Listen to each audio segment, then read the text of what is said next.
Hi, papaya. How are y'all doing? Hi, possum. How are you doing? Hope you're hope you're having a good weekend. I'm having pretty good one. As you know, I did some art earlier. I think question mark I'm done with the sketch portion of it. I think I'm not sure. I have to double check. I have to go through it and make sure I didn't miss anything I want to add to it, but I'm pretty sure I finished sketching a day of a person.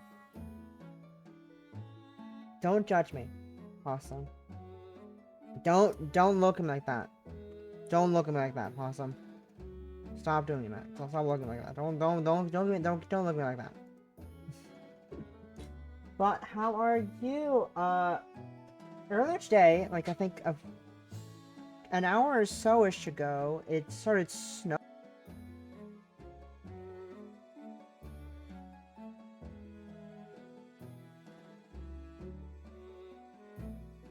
It started snowing. It.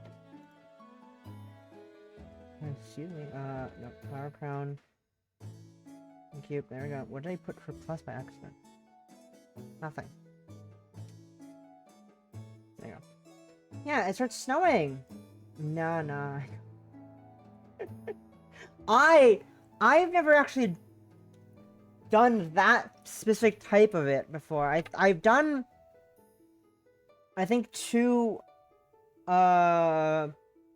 ones of my Sona. I posted it like a long time ago.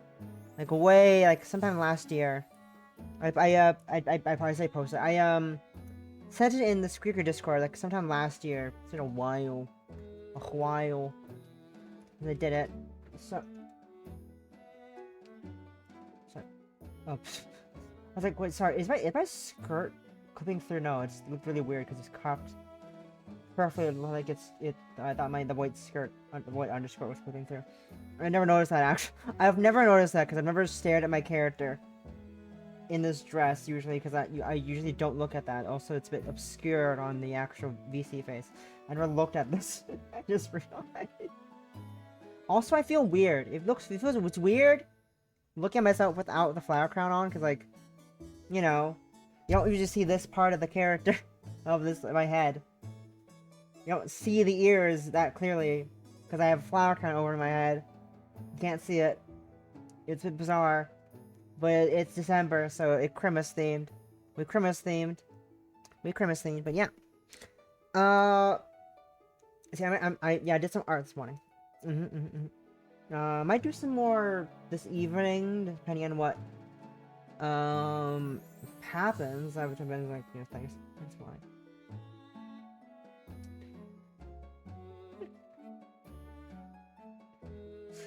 Sure. If I look like this, you can definitely see the ear on that one. This one, you have to see the flower in the way. Which I think it's a pansy. I think these are pansies. I don't know, actually. I think those are the pansies. They're supposed to be pansies and something else. I don't know what the other flower is. I want to be funny and say they're lilies, but I'm not sure, because I didn't make the flower crown.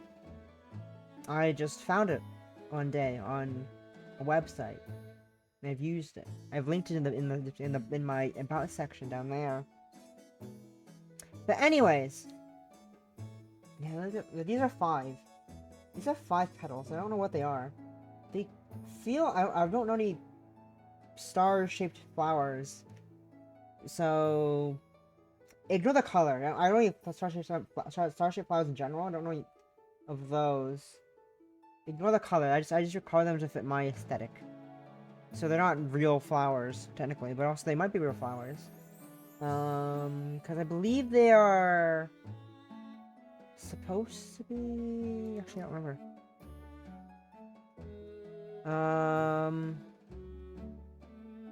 They are. Yeah, they're supposed to be colored in the center and then slowly turn white.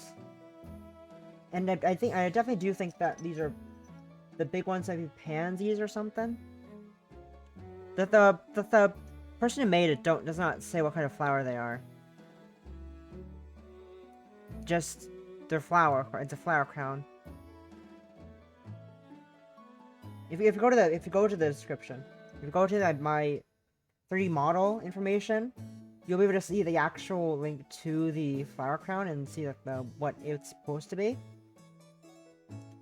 Maybe not pansies, but I don't know, hibiscus.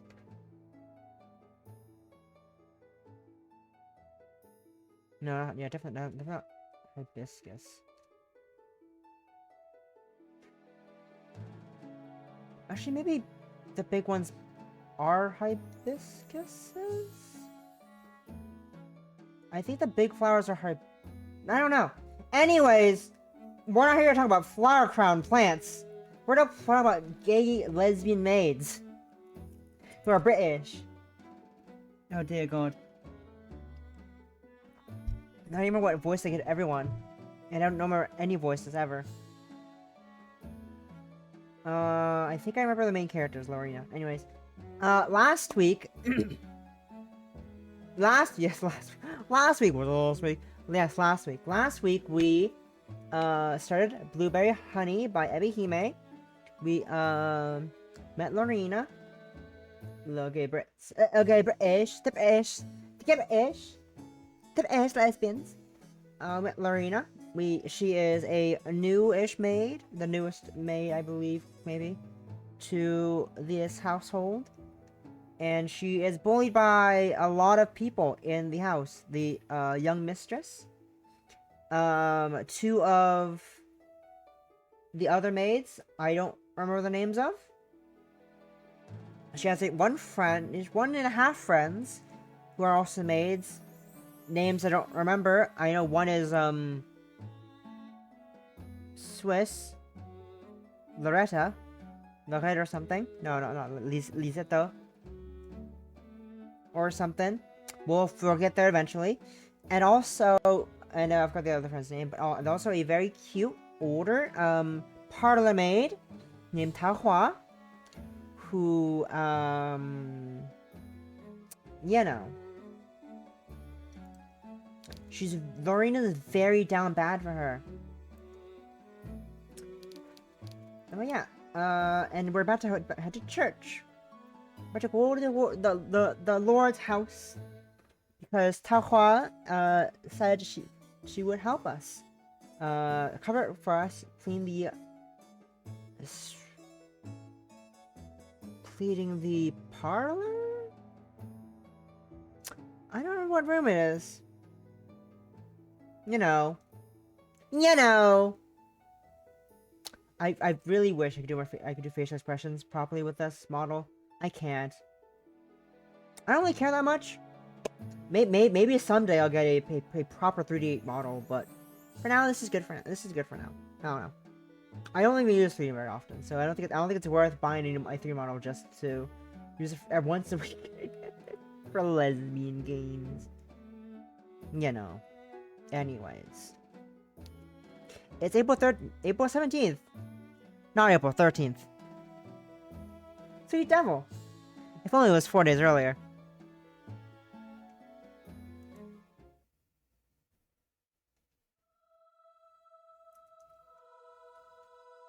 The tongue is a fire, a word of inquiry. So is the tongue among our members. That it deathleth to the whole body. A man stands in his bedroom. A man stands in church. A man stands in front of a pew. The news of today, the 17th of April, is Sunday. Is time for Sunday Mass. Lorina sat at the edge of the bench, crammed against Ada's soft side in the cold, hard wood of the ancient pew. Fortunately, Lorina hadn't been late for the beginning of the service. She arrived in the nick of time, with less than half a minute to spare.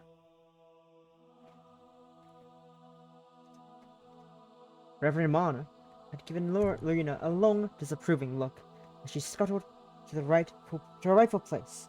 But the infuriated expression on Pauline's horsey face had made it all worthwhile. Pauline is the asshole. One of the assholes. That harpy needed to be knocked down a few pegs.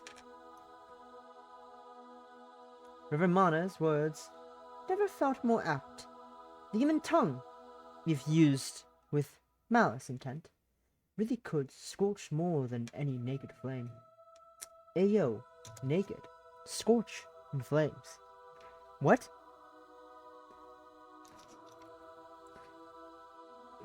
What?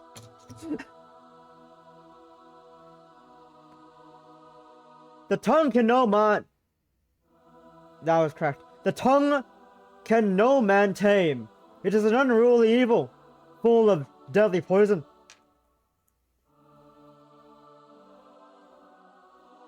Lorina's glanced about the congregation curiously. As per usual, Lady Constance and Lady Leonard were sitting at the front. Lady Leonard's head was held high, like a bird of praise. Lady Constance, meanwhile, was fidgeting, winding her hair about a finger over and over and over again. Why was she in such a foul state of distemper? Lorina wasn't sure, but it felt it would be prudent to keep an eye on her. She didn't want to draw any of Lady Constance's childish schemes.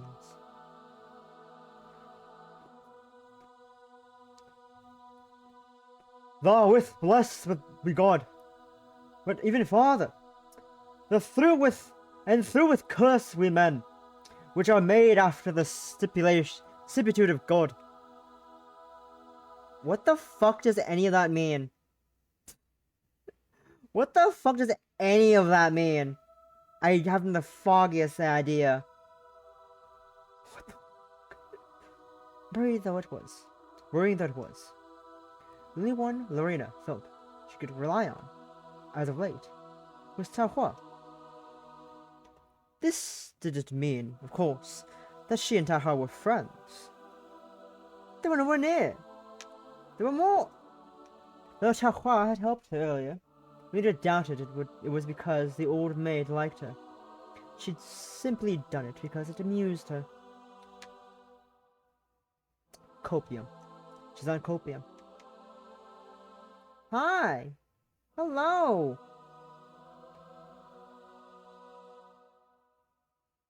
Angelic, I can't read the second word because my brain's too down. Welcome! I can't read the third word because I don't know the fuck. My brain's too dumb to figure that out. Welcome! Sorry. It split, the way it just split off. It just, it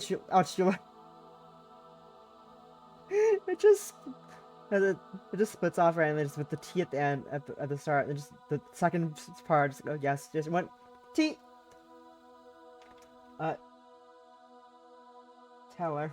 It went like this on my OBS, like, oh fuck. Wow. But welcome. How are you? I'm reading. Very horribly. My English skills, non-existent. Ty might have been a valuable ally, but that was purely on her own terms. That's great to hear. Hi, Kenny! Welcome! You messed with my name, but that's fine. Hi, Suzune! Wow, who the fuck is Suzune? Don't worry.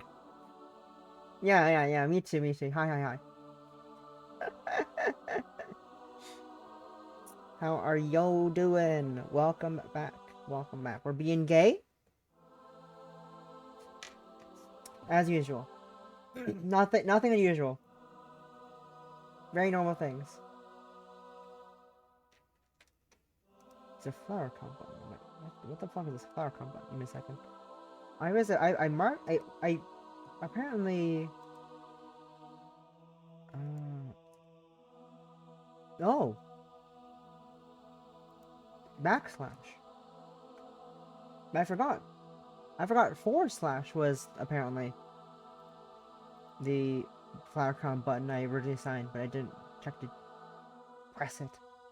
Anyways, that's besides the point. That's just the behind the screen, behind the scene things that we look at my stream deck and pressing buttons that I didn't realize I had working. Anyways, enough talking about useless things. Lorina didn't dislike her, as she once had. But she couldn't imagine forming any kind of meaningful relationship with the older woman. Sure. Relationships were awkward things, and when they started to grow, they often caused trouble. Trouble of what had happened with the Pickering family. Out of the same mouth proceedeth blessing and cursing. My brethren, these things ought not so to be. Seriously, what the fuck is Reverend what is Reverend talking about right now? I am so lost on this old English. But Lorina wasn't going to think about that. She didn't want to think about that. It hurt too much. But if ye take bitter and envying, and strike in your hearts, glory not, and lie not against the truth. Lorina straightened her back and tried to heed Reverend Mana's words, despite the confusion that waged war within her breast. This was no time to be thinking about Lady Constance. This was no time to be thinking about TaoHua. This is certainly no time to be thinking about the Pickerings. She was here to think about the Lord. What in the Lord's name? Nothing else mattered. What in the Lord's name? Well, that was quite an intense service. As it should be. The word of the Lord is divine. Lieselotte smiled brightly. Her face was completely devoid of guile. I am so happy you were able to attend, Lorina. Me too. I was worried you wouldn't make it. Now that does raise an interesting question. How did you manage to make it here so very quickly, Lorina?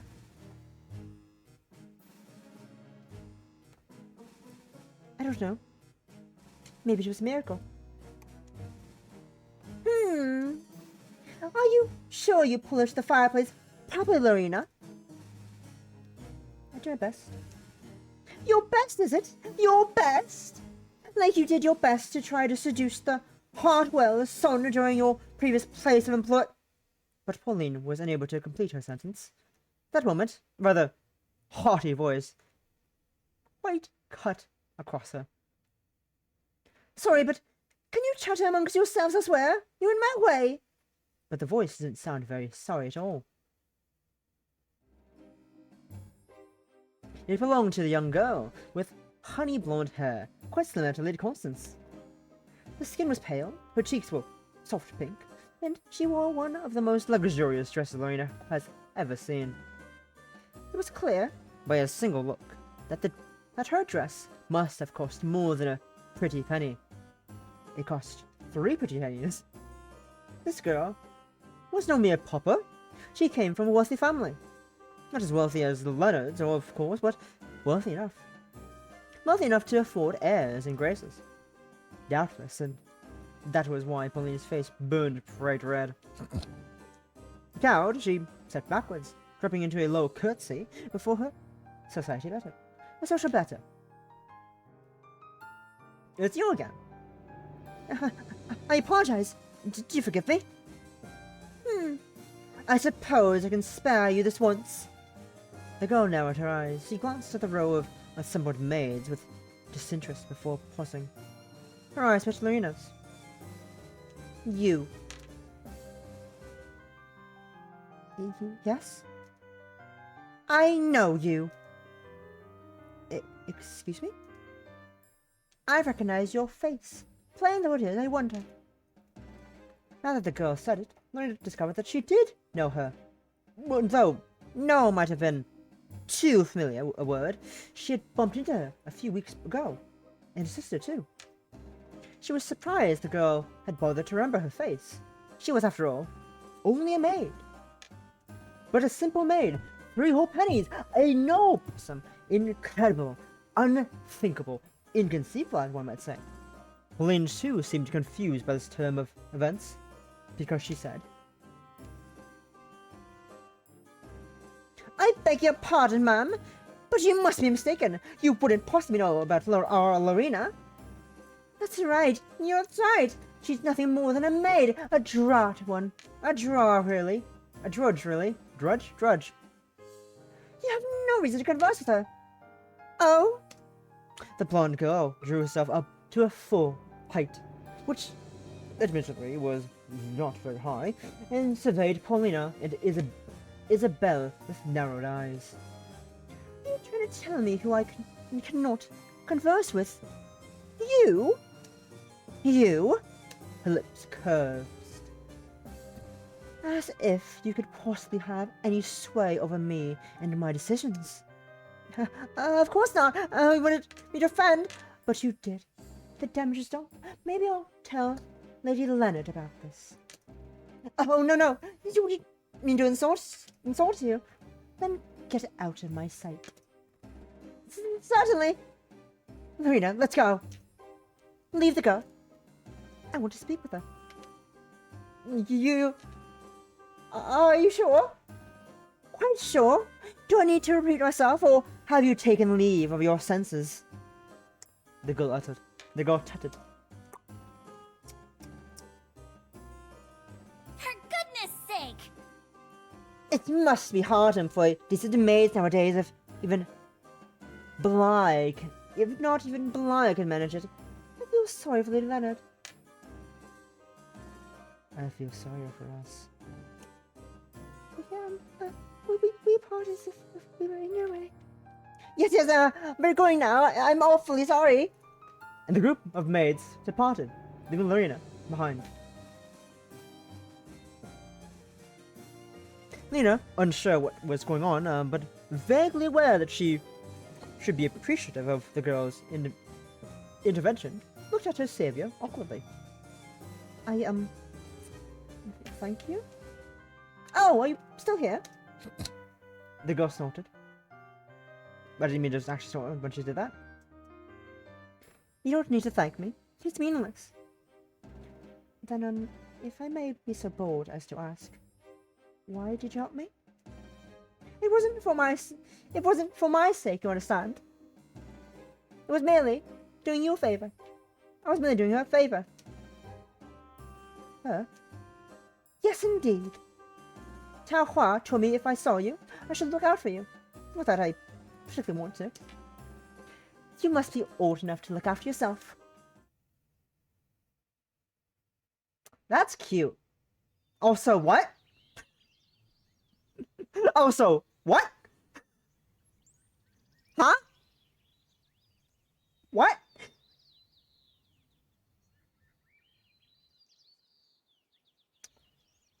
Huh? We're just gonna move on past that. TaoHua asked this wealthy lady for help. And the wealthy lady... Interesting. As Lorena made her solitary walk back to Bly, through the fields of unripe wheat, she found herself pondering. The wind blew through her hair, making it flutter gently. Her skirts too, shifted in the breeze. Multiple. The smell of flowers, goldenrods, and hyacinth danced in the air. Hyacinth? Hyacinth.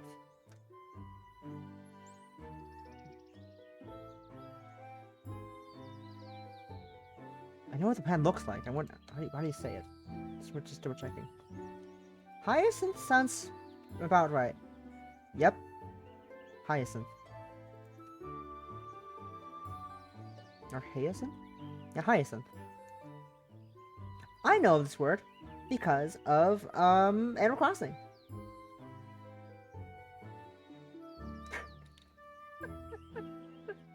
You know? You know?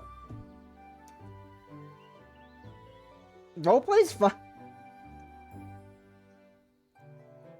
The sun overhead was soft and warm, like a circular slab of butter. What? I get the soft part, but warm? I guess butter is warm most of the time when you eat it, but still. When I think of butter, I think of cold. Slippery. Not warm and soft. It was all very tranquil, particularly without Pauline and Isabel disturb the serene scenery. But Rina's thoughts continued to tick, tick, tick inside her head, like a clockwork vaudev mechanism. That was the second time this day that TaoHua had come to her aid, though indirectly on the most recent occasion.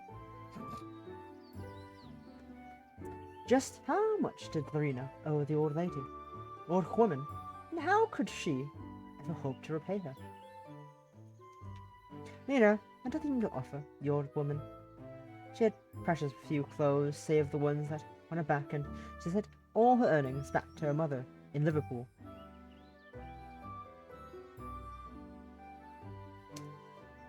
Thanks to the quill possum. As for the priceless fam heirlooms, that was a joke. The one heirloom Lorina owned was her old ratty nightgown, which had once belonged to her mother, but which was perilously tight about her bust. How could she square her debt with TaoHua? She had absolutely nothing of value to offer. Say perhaps her body?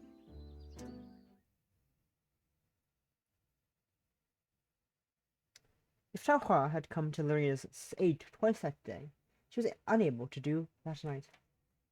It was around 11 o'clock, and the maids were all in their night clothes. Their duties for the day had ended, and Lorina was curled up beneath her covers when, all of a sudden, a voice called out to her in the gloom.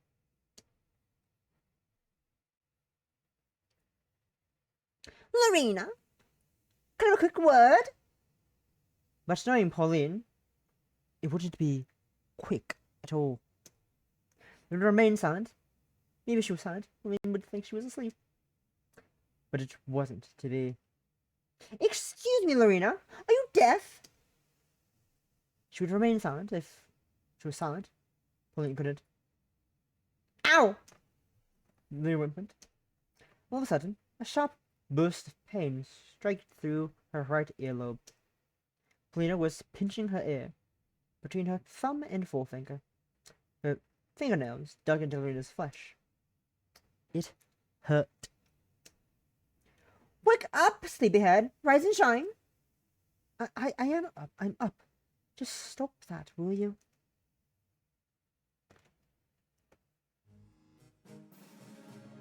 Lorina pulled herself into a sitting position and glared at Pauline.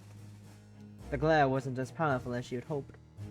Most of its effect was lost amongst the darkness of the room. In any case, Lorina wasn't too tired of glare. Too tired to glare properly. What do you want? Nothing in particular. And why are you bothering me? I just feel a bit restless, that's all. And you haven't been walking hard enough.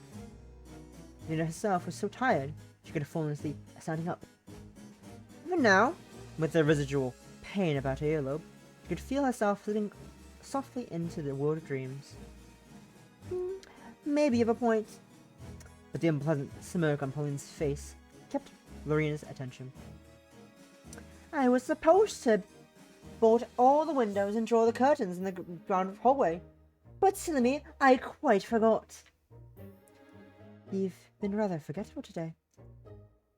I know, it's terrible. That's what happens when you get old. Perhaps you should go and close them. I know I should, but you're younger than me, Lorina. A night or two won't bother you at your age. Only I can decide what bothers me and what doesn't. Oh, so I take it this pain flared in Lorina's right earlobe once more. Doesn't bother you, does it? Ow, ow, ow! Lorina went to her eyes beaded with tears. Pauline didn't just have a face like a horse. She's as strong as a horse, too. Man, am I hungry? If she's so much like a horse, I'm hungry. How hungry, you ask? Ready to kill. Come on, don't exaggerate. Like you said, only you can decide what bothers you and what doesn't. But it what? It hurts. Oh, it does? Well, that's too bad. Oh. Ow? What's that for? Is cannibalism not advised? With how many stories we've read about cannibalism, we've had It Gets So Lonely in here. We've had, Without a Voice. Please don't eat the maids. I won't eat the maids, plural. I'll eat the singular maid. I'll eat Pauline, singular. That's singular. Therefore, I'm not disobeying. Please don't eat the maids, plural. Lorina drew a little closer to Lorina, but her grip about the younger maid's ear didn't lessen. If anything, it got even stronger. You know what hurts me, Lorina? What? When you try to make me look like a fool in public, you, a girl, who should, by all rights, be shamed and deriled by your entire village, being a whore. I'm not. You can protest all you want, but I know the truth. Everyone does. Pauline's fingernails gouged Lorina's skin. Lorina's ear was being twisted more uncomfortably as it crumpled beneath the pressure. You probably thought you were quite clever earlier, but I have news for you. Under the twist. You're not clever. That is rot. You're not clever at all. I'm going to prove it to you. You thought you could laugh at me? Well, we'll see about that. We'll see. Lorina finally drew her finger away. The excruciating pressure about her ear lessened, and Lorina found herself gasping in relief. She'd had no idea a mere pinch could hurt so much. But there was nothing mere about Pauline's manhandling. She was downright vicious. Now you're going to be a good girl, Lorina. Are you? Or do you want me to educate you even further? You whore. Stupid Paulina. Why don't you just go die in a ditch? I swear to God. What in the Lord's name? For goodness sake. Lorina knew blasphemizing was a grave sin, but she couldn't give herself to care. It was a chilly night. The young girl shivered as she walked down the darkened hallway. It felt like even the air itself was trying to tease her. It snaked unpleasantly down the back of her neck and crept up her thighs. Her teeth chattered. Why hadn't anybody come to aid? What about Ada? Effie? Lizotte? Lizotte. But Ada was never very valuable in crisis. Effie spoke once every blue moon, and Lizotte had already been fast asleep. When Lizotte slept, nothing, not tempest, storm, or wind, could waken her. Truly, she slumbered like a princess. It must have been nice being so relaxed.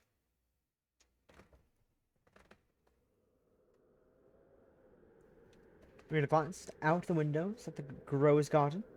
Could see, though dimly, the numerous rosebuds illuminated beneath the glow of the full moon. The moon was so round and full, it reminded Lorina of a single perfect pearl set in a lady's earlobe.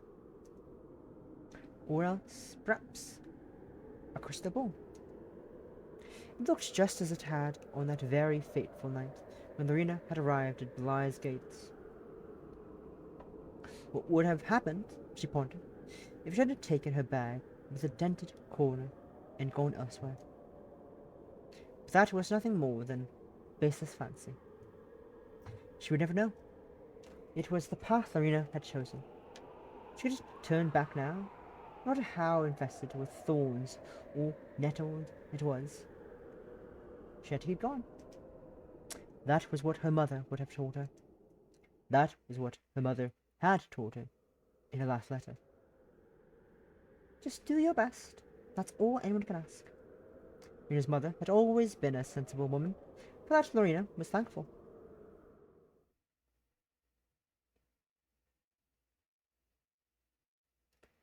Silly. The young maid chastised herself under her breath. Why was she getting so sensible? Sentimental? Now was not the time. Luna yawned, tears beaded in her eyes. She hadn't realized just how tired she was. Stupid Pauline. I have to make you pay. You mark my words. I'll put pigeon droppings in your tea. Mumbling darkly to herself, Luna reached forward to check the bolt on a window when she froze. There was something outside. Something moving. It could have been a fox or a badger, but it walked on two legs, as a human would. Luna couldn't see its face, but she didn't know whether it had eyes. Its hair was long, and it wore a lacy nightgown. A ghost? TaoHua? Lizelotti's ghost? Could it be? Luna pressed her hand against her mouth. She had to bite her knuckles to stop herself from gasping. She didn't want to wake anybody, but that was the correct procedure in this fantastical situation. What would Estelle have done? Estelle.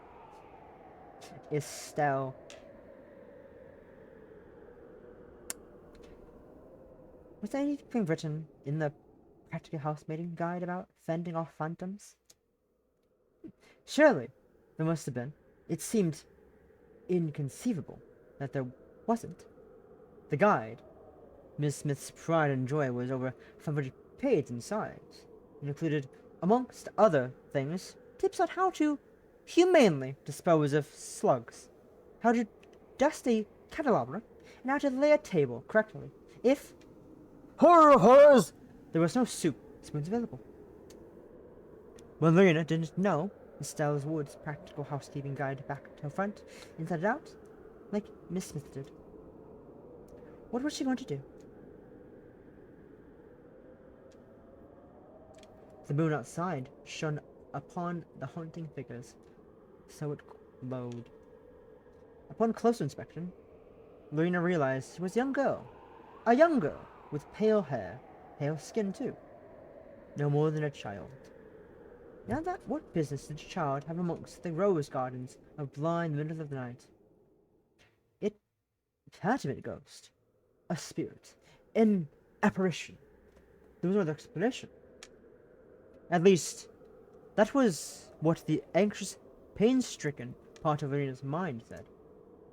The more cognate, rational part, which sounded a good deal like her mother, had a different opinion. Don't be ridiculous. There's no such thing as ghosts. Such was the mantra Lorina repeated under her breath. She tried to steady her breathing. There's no such thing as ghosts. There's no such thing as ghosts. There's no such thing. And as though it was a miracle ordained by the god upon high. Oh.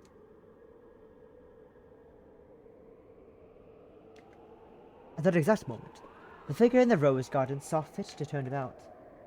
The wind crawled in its hair, making it stream behind the figure in a ghostly shroud. But it was no ghost. The pale, pinched little face peering through the gloom was one Lorina knew all too well. It's none other than Lady Constance. As my guess. And what, pray tell, are you doing outside at this hour? Lady Constance glared at Lorina sourly. She looked remarkably composed for one who had been sulking about in the shadows of the dead of night. She wasn't even shaking. How in the world could that be? It was bitter cold, and Lorina shivered despite the maid's garments. Maybe Lady Constance wasn't a human girl after all, but a benevolent spirit who would explain a thing or two. I believe I have already told you, maid. I have no obligation to inform you of my comings and goings. You don't, that is true, but it's so late. Good girls should be tucked in their beds, not wandering about, going the stroke of midnight. And who said I was a good girl? Excellent point. Nobody thinks I'm a good girl. Mr. Lester hates me. So does Miss Smith. Even the stable boys hate me. You did tell him he should get kicked in the head by a horse. And he should! He deserved it for always calling me a saucebox behind my back and thinking I can't hear. I do have ears. Still, being kicked by a horse is a little... And he's not the only one. The cook hates me, the maids hate me, Miss Armier hates me too, though she pretends she doesn't. That annoys me the most of all. Whether everyone hates you or not is immaterial. Come in the house with me, or you'll catch your death of cold. And I imagine you'd be very happy about that, wouldn't you? What I think is neither here nor there. I'm only a maid. At least you don't fawn and simmer over me. I suppose that's one thing that to be thankful for. With all due respect, it's much too cold to fawn in summer. I feel like my fingers are going to fall off. Maybe I misjudged you. You're not so bad after all, maid. And you're every bit as bad as I always thought. I know, I'm a bad girl. I already said that. Lady Constance frowned, digging the tip of her shoe into the earth. At least she had had the good sense to wear shoes. Padding about barefoot was the fastest way to inflame the lungs. That was a mantra Lorina's mother lived by, though the Wachs were too poor to always afford food, and his mother always ensured the girls were well shod. Shod is a fun word. But I'm not trying to make your life difficult. Not now, at least. And why are you out in the garden at such an ungodly hour? Was she trying to make contact with the devil? Rita wouldn't put it past her, this chanting child. I heard a noise outside my bedroom window. I want to investigate. A noise? It sounded like a cat. You went outside in this weather to search for a cat. Changeling? Fae? They're different though, aren't they? Well, it's Fae folk, but I don't know. I don't know if Faes and changelings are one and the same. I don't know if you can. I wouldn't know though. I'm not a Fae consultant. But I don't think they're related in a way. But I don't think they're one and the same. They certainly commune with each other, associate with each other, but I don't know if I'd go all the way and say Fae mentioned. Is there a problem with that? It doesn't seem very sensible. Per some legend, changelings are Fae who have swapped at birth. Fun little thing. Fun. Like what's her name again? Not Dahlia. What was her name again? I forgot. The changeling from that one game. The blonde one. With her fluffy hair. I forgot her name. Well, I happen to like cats. I've seen a charming black cat wandering about the grounds lately, but he doesn't politely pet him. runs off when I get too close. He must have been a smart cat. Even then, even felines knew the consequences was not to be crossed. I was wondering if the cat I could hear was the same one I've seen lately, that's all. Have you looked for him the night before? 1 or 2 times, yes. Ah, that solves that mystery. You know, you give some maids quite a scare. Is that something new? They were under the impression Blywa was being haunted by a ghost. A ghost? Lady Constance snorted. Only uneducated fools such much store by ghosts. People are far more frightening. For once, Lorina was inclined to agree with her. I also think it's ridiculous, but you wouldn't wander her off in the middle of the night. You shouldn't wander off in the middle of the night. It's dangerous. Nonsense. I'm the most dangerous thing out here.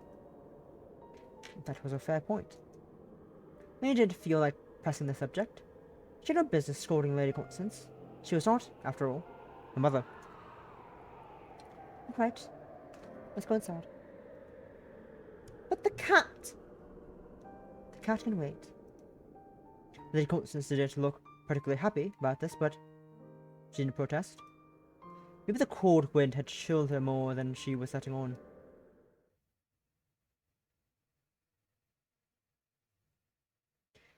Larry, are you alright? Ada sat on the edge of Lorraine's bed, her hands clasped together. You were gone such a very long time. I was starting to worry. She was the only maid who had. The others were sound asleep. It's fine. You don't need to worry. But... Shh. Luna held her finger to her lips, bidding Ada to be I was quiet. just thinking that you look like the sort of person who would enjoy one of our fairy kiss chillers. And stretch.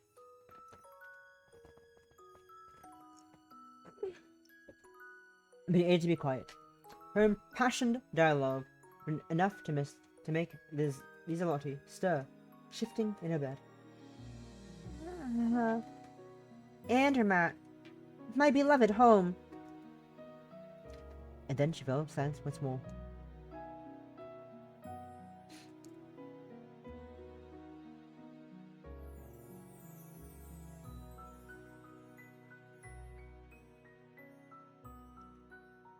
The servants' quarters were completely silent, save for the low sound of the wind and Pauline's snores.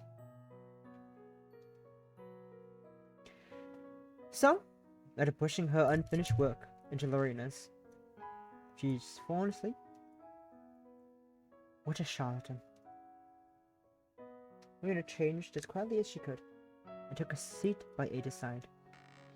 The bed creaked in protest, but the sound wasn't loud enough to alert the other maids to her presence.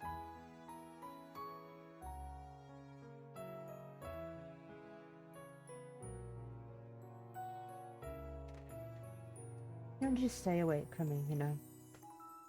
I know, but I was so very worried. Why? You were gone for such a long time. I thought, oh, I don't know. I thought perhaps the ghost had found you. Well, perhaps it did in a sense. What? Shh. You held a finger to her lips again, imploring silence. Oh, I'm sorry. Ada tucked her head. Her cheeks flushed. That is, I meant to say, what?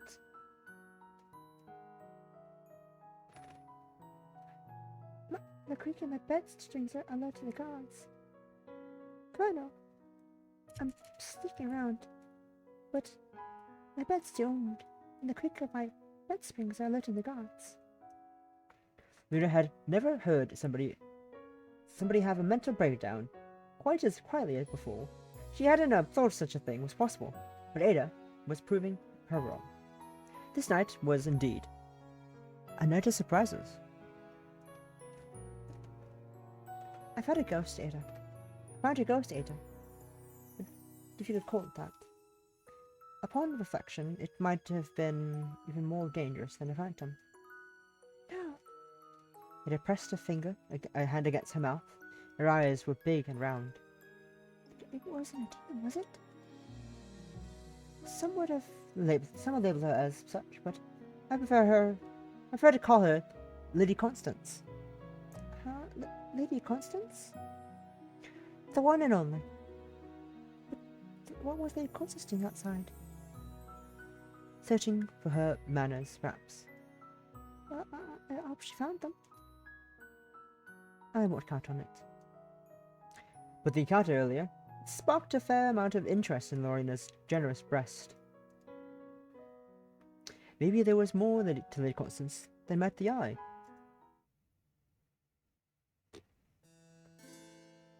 The 18th of April! Monday! Sorry about that. Try just yawning your fucking ear.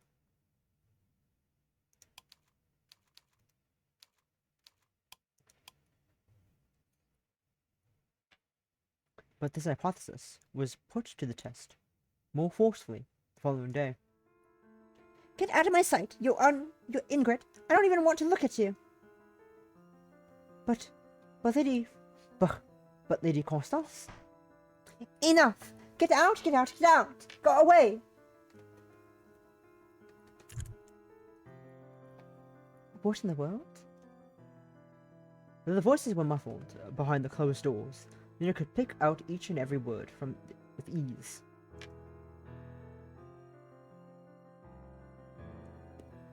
Mademoiselle, I never meant to cause any offense. I don't care what you meant. I don't care. I don't care. I don't care. But what should I tell your mother? Tell her you're done. You're not coming back. I can't even stand to see your face. But Mademoiselle, how many times have I to tell you? I'm not a Mademoiselle. I'm a lady. Milady? It's too late for that. Shut up. Get out. Get out. Get out. There was a sudden bang.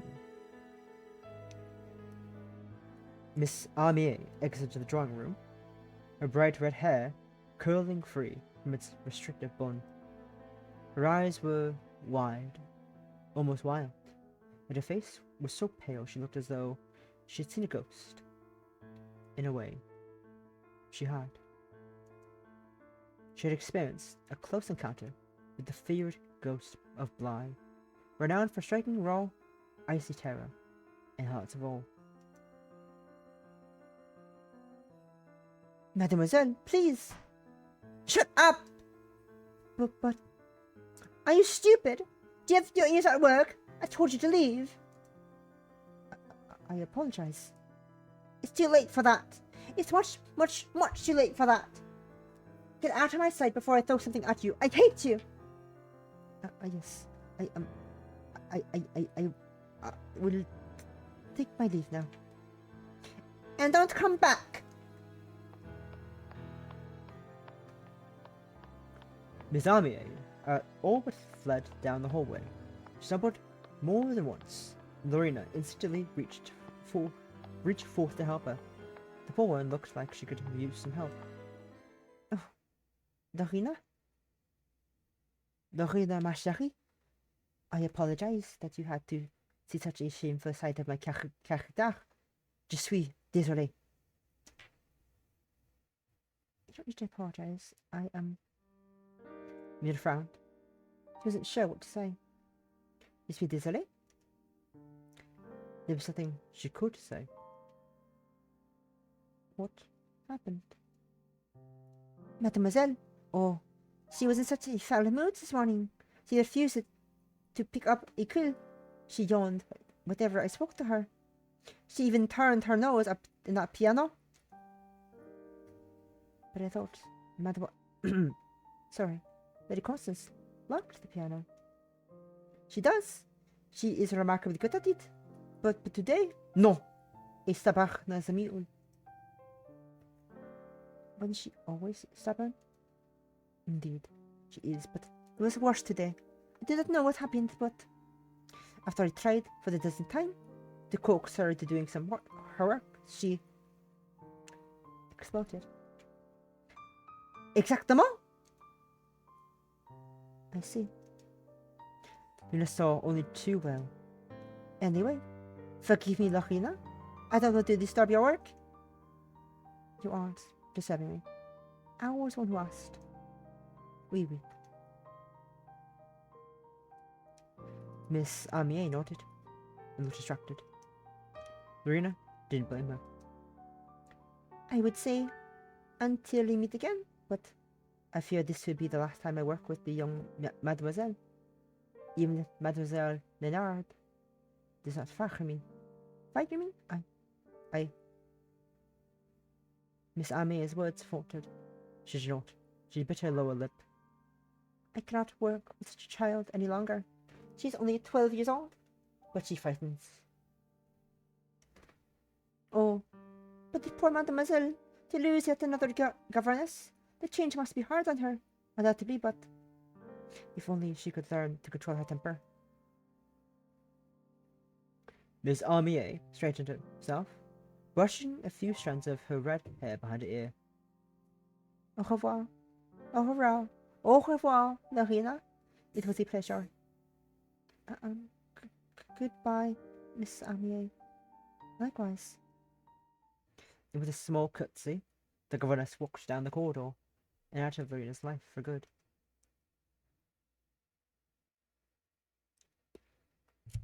Lorina didn't doubt that she would ever see Miss Amier again, but would continue to subject themselves to Lady Constance's abuse.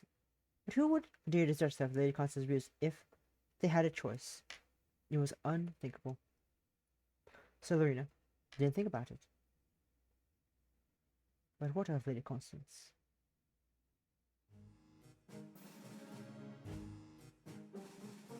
When we got to the hallway, Lady Constance was still standing in the entrance of the drawing room, her face pale, death mask. Her lips were drawn together in a firm line, but her chest was rising and falling raggedly from exertion. Why are you here, maid? Oh, I just happened to be passing. You just happened to eavesdropping, didn't you? Forgive me, miss. You were being rather loud. Whatever. Lady Constance turned her nose up in the air. That story is bound to get out eventually. Amier will leave. I always knew she would. And then you and the other maids will have some nice, juicy gossip to share amongst yourselves, and how much you love gossip.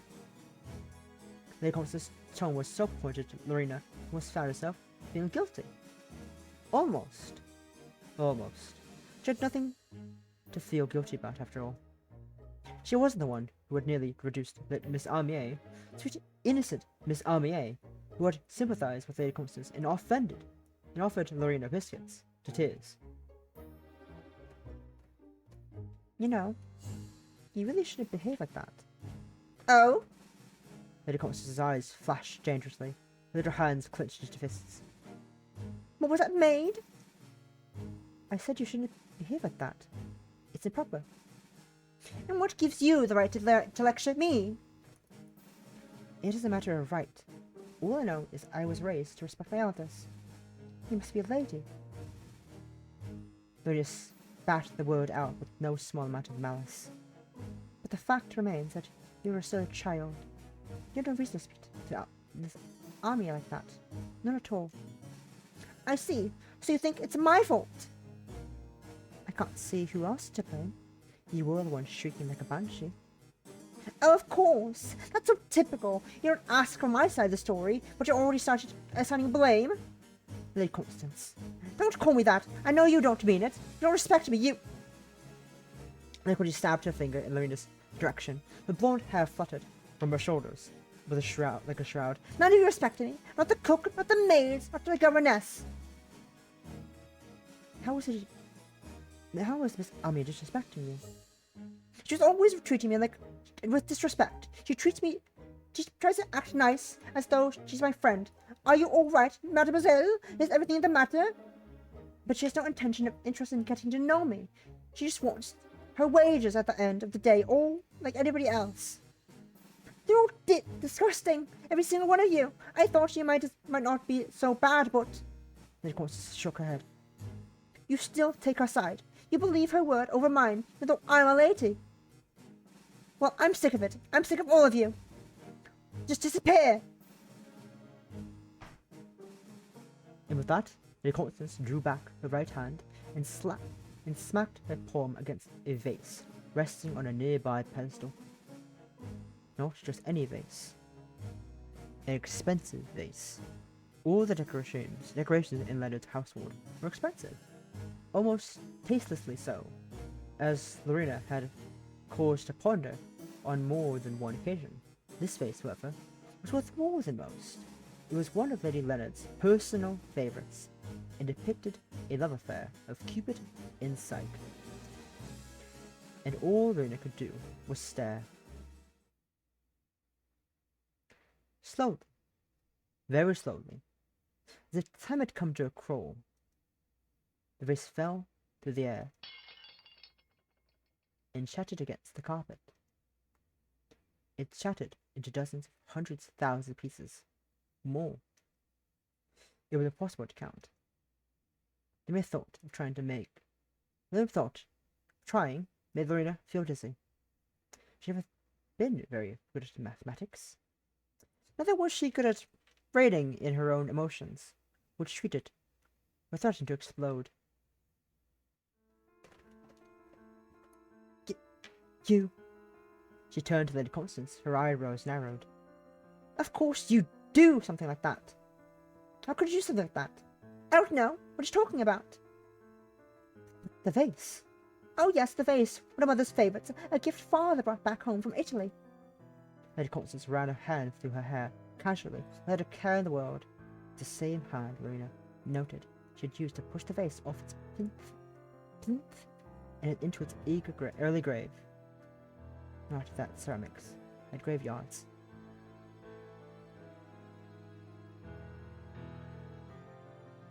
Didn't this happen before? You'll be a lot of trouble with which finds out maid. What are you talking about? Well, you're the one who broke it, aren't you? Marina's mouth parted into a small O of an unabashed shock. She could hardly believe her ears. How could Lady Constance stand there, now so cool and composed, and accuse Lorina of a crime she had committed? It would have been a difficult matter if Lady Constance had been more sneaky about it, but this was so blatant. The deep injustice of the situation stung Lorina's pride even more acutely than the thorns from the roses had. How could you accuse me of something I hadn't done? Very easily. Would you like to see? No, you can't. Didn't your mother ever tell you not to tell lies? Perhaps, but Mother will believe whatever I tell her. Neither didn't doubt that. Lady Leonard had always been a doting mother, to Lady Constance's detriment. Why else would she allow her hellion of a daughter to cycle through governesses so rapidly, even quicker than the changing leaves? You broke it? That's what I'll tell her. Maybe it was an accident. You were cleaning and you happened to trip and stumble. But it was still your fault. All your fault. An unpleasant smirk slit across Lady Constance's lips. I wonder what she'll say. How could you? Yes, I think she might say something to that effect. Why, you little... Oh dear. What seems to have happened here? Lady Constance's back straightened. She looked at TaoHua anxiously from beneath her fringe, with a contrite expression Lorina had never seen her wear before. Could it be? Was Lady Constance, of all people, afraid? My, what a mess. TaoHua picked her way across the carpet carefully, holding her skirt in her hands, as she took care not to place her feet on any stray shards of ceramic. It appears that somebody had broken the vase, and oh dear, it was the one depicting Cupid and Psyche, wasn't it? I was rather fond of that vase. Mother was fond of it too. until this useless maid broke it. I did not such thing. Lori, please. I appreciate that you were upset, but there are better ways to settle this. It wasn't very ladylike to engage in petty squabbles, isn't it? Is it? It isn't petty! That vase was expensive! Then why did you push it over? I didn't push it over! You did! You broke it! But I saw you do it! Alright, you two. Fighting won't get us anywhere. Let's take a moment to calm ourselves, shall we? You're just a maid! What do you know? I may be just a maid, as you are so eloquently put it. That is why I cannot let this be. I only want the best for you, Lady Constance. While I appreciate that you are upset over the destruction of an expensive family heirloom, you can't take your anger out on your staff. A true lady would try to get her maids to respect her, not fear her. That was what TaoHua said, and she said it so smoothly too, that Lorina felt herself being drawn in. It was impossible to resist. Not even Lady Constance could stand her ground against TaoHua. Well, you might be right. I know. I often am. It's one of the many perks of being here. Now, I don't know what happened, or how the vase came to be broken, but I will not assign any blame. It would be in our best interests, rather, if we cleaned it up. I wouldn't want anyone to hurt themselves. Lori, would you be a dear and fetch me a dustpan and brush? Surely, you're not trying to clean it up yourself? Of course. Being a maid, that's my job. But this is your fault. And as I already told you, I don't care whose fault it is. It's much more important that we resolve this issue. Chop chop. Now clap your hands together with each successive chop chop. Lorina nodded. Fine. So saying, trying to quell the evident gratitude of her voice, Lorina exited the hallway.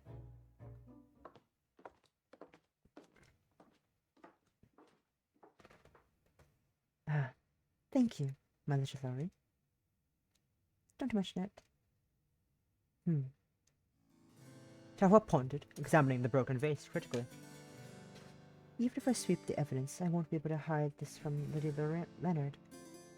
I can't imagine she'll be pleased to hear about this, no matter what I tell her. Mother loved that vase. She'd be very upset. I can imagine. I suppose I could always tell... I suppose I could always tell that I broke it. Today was a day for surprise. Surprise, evidently. Yet not just little shocks on par with unexpected raindrops against the nape of your neck. This was more akin to being hit by a bolt of lightning. But you didn't break it. Exactly. It's ridiculous. Are you trying to become some saint? Like these Lotties, beloved Saint Lorina, perhaps. Oh, Lorina couldn't see it. No matter how she examined TaoHua, she didn't detect the slightest slither of saintliness about her. I know I didn't, but there's no way of telling whose the fault of the broken vase lies with. It would be amoral to assign any blame. But it would even be more immoral to blame somebody who wasn't there to begin with. I don't mind. It doesn't bother me. It would bother Miss Leonard. So it may, and I will certainly be in disgrace for it. But I doubt it would disturb my current position. It might be easy to replace my little Lori, but I am not. It was true. It was true, too. TaoHua was not easy to replace. Lorina had never seen a more exotic woman before. Much like the vase, she was quite curious about a foreign land. She was quite curiously from a foreign land, except would not break quite so easily. As for you, Lady Constance, You should probably take your leave. It is dangerous for you to linger here with broken china strewn across the carpet. Like you need to tell me. I don't want to spend time with you anyway. Lady Constance turned her nose up in the air, stalked off, proud as a cat. TaoHua watched the little girl as she fled, her head tilted to one side. What a charming girl. Are you being sarcastic? She'd be quite a handful, it is true. It's far worse than that. Lady spoils her. I'm sure she means well by it, but loving somebody too much can be poison. TaoHua shook her head. I hate selfish little girls like that. Though TaoHua's voice remained light and unaffected, there was a bite in her words that Lorina hadn't heard before. It was almost startling. Hate is quite a strong word, don't you think?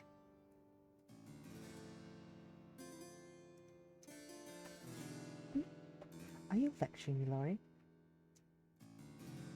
No, not at all. I don't like Lady Constance either. I can't stand her. It's just... I don't know. I didn't know you cared about people enough to hate them. You think I am that detached from my fellow man? Yes. How cruel. Your impression of me must be frightful. You don't do much to dispel it.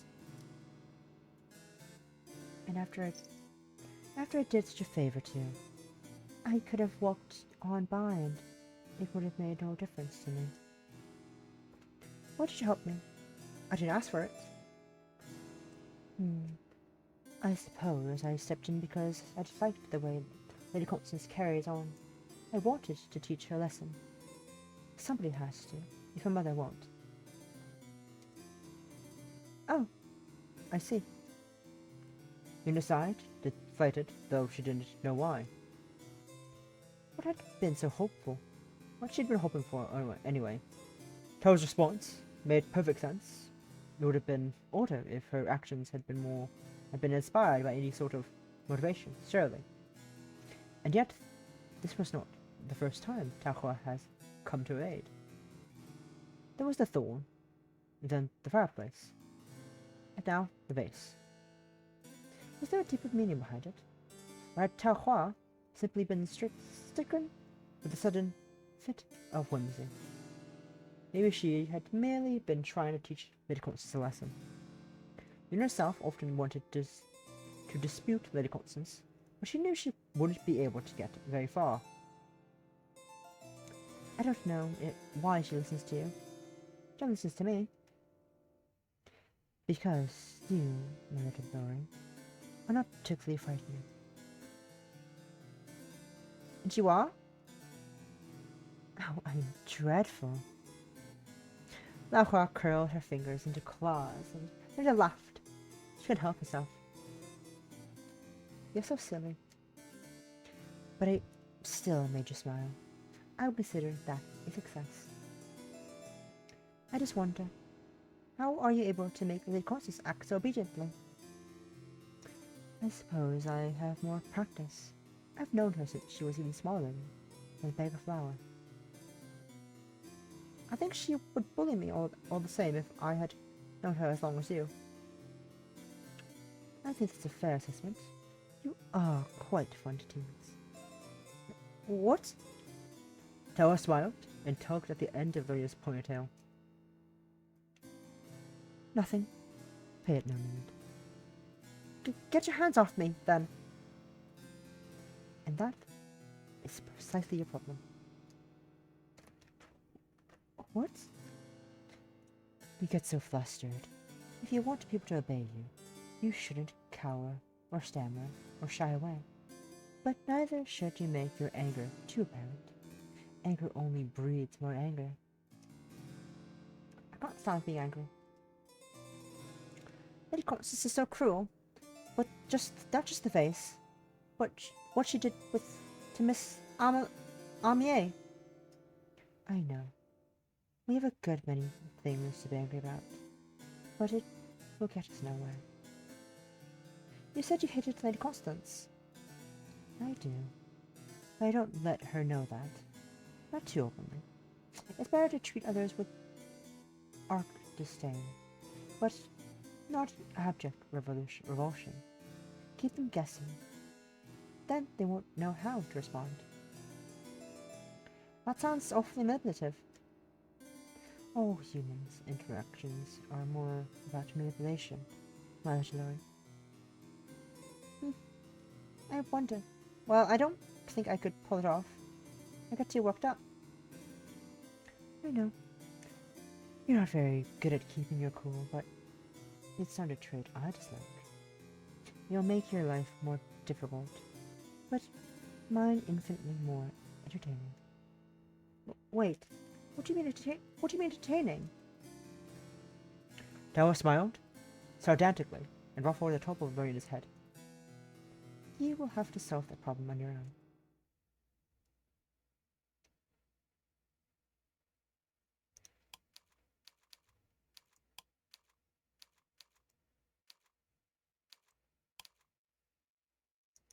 They are so into each other.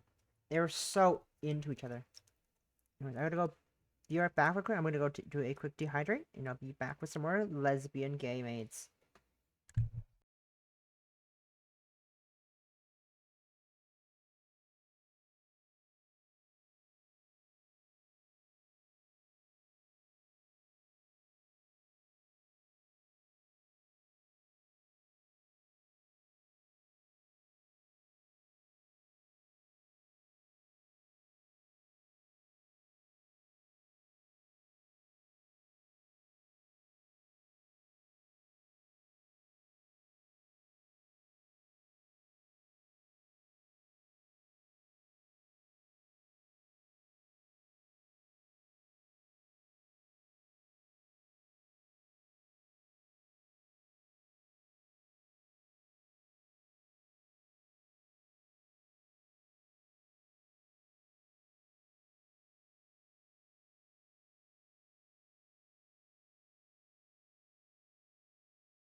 And I'm back. Sorry about that. Just checking something, and we're good. Oh, let's see with the graphic.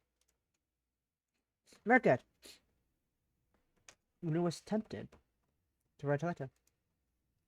The keyword was tempting. Was attempting. Keyword was attempting because she had advanced no further than 2 words. The first 2 words. Dear mother.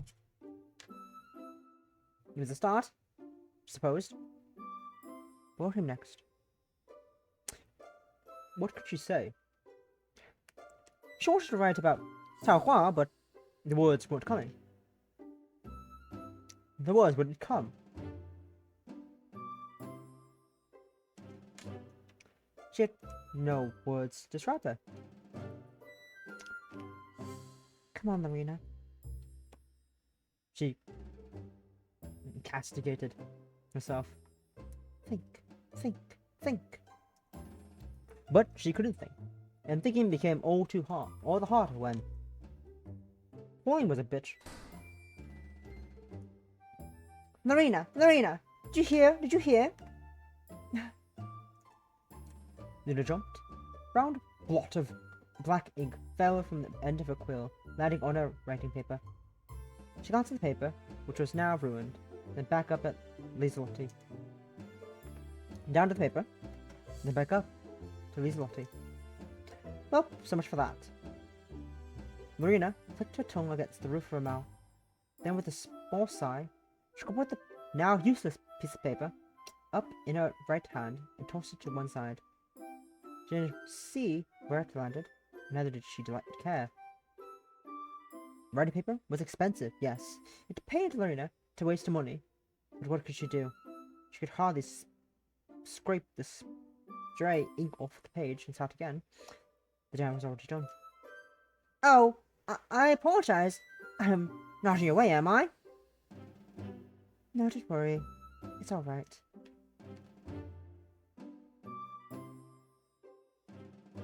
Luna raised her head, forcing a smile. What did you want to tell me, Miss Lottie?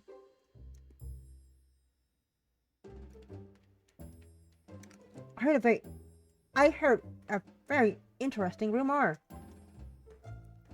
What? Miss Lottie tapped a finger against her lower lip. I heard it from Eta, who heard it from James, who heard it from Ewan, who heard it from Bessie, who heard it from... Can you get to the point already? We had been in Bly for 4 months, but she still had trouble keeping track of all the people Lady Leonard employed, and Bly was a relatively small estate. In Hartwell, Lorina had shared her attic bedroom with no less than 11 maids like herself. But what I want to say was, it appears Miss Amier has left. Oh yes, I already heard. But Lorina had not heard it though, the convoluted game of Chinese whispers, from a footman on a chambermaid to the tea boy. She had been there in person and had seen the events unfold with her own 2 eyes. Not that Lorina had any intention of telling Lieselotte that. If the other maids knew, she would become a subject of gossip herself. More so than she already was. Ah, so it seems it is true. Lieselotte sighed. She looked dejected. Well, I was hoping it was a rumor. I quite liked Miss Amier. It's a pity Lady Constance didn't. Lady Constance does not like any of her governesses. In fact, it is worse than that. Lady Constance does not like anyone. Lieselotte blinked. Lieselotte had been an unfailingly teary girl. It was strange to hear her speak ill of anybody, even if that other was Lady Constance, whom everyone disliked.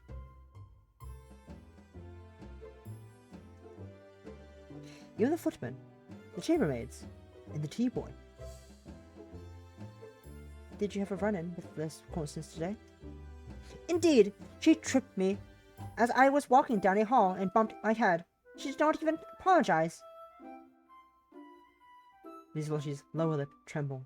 She brushed her long brown fringe aside, showing Lorina a small egg-shaped lump on her forehead. That sounds like Lady Constance, all right. Oh, but it is still such a pity. Miss Army was so nice. She always talked to talk to me in the hallways, unlike Miss Lillian. In comparison, Miss Lillian was so austere. Exactly. She don't even look at us servants. She was so haughty. Well, she was the daughter of a gentleman.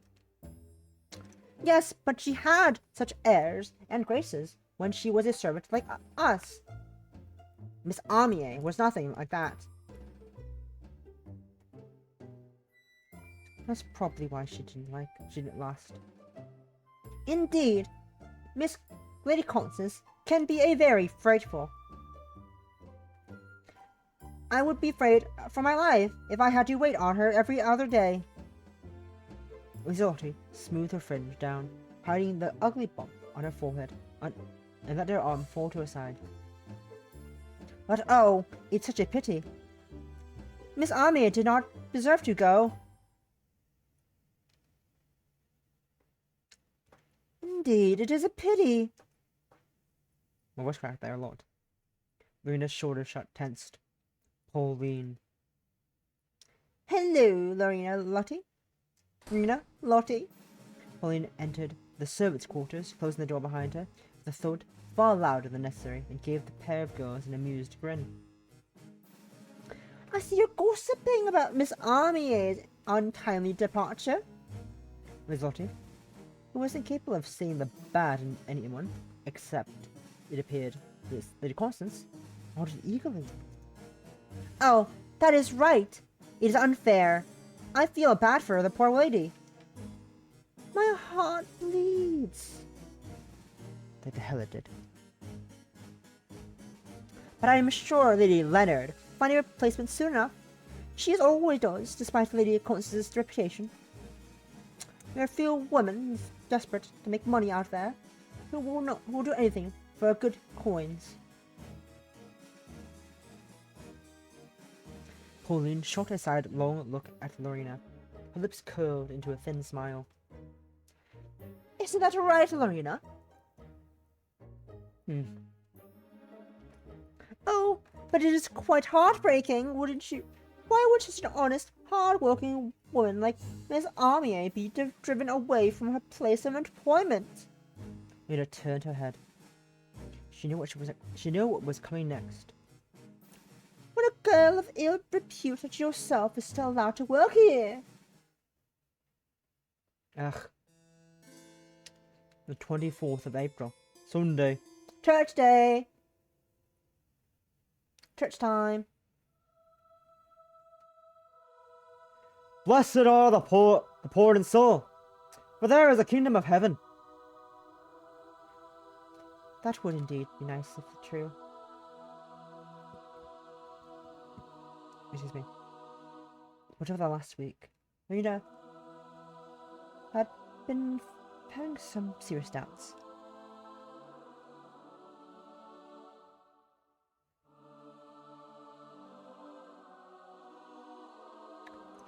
If those who are poor in spirit would inherit the kingdom of heaven, why did those in low echelon society have to sit at the very back of the church?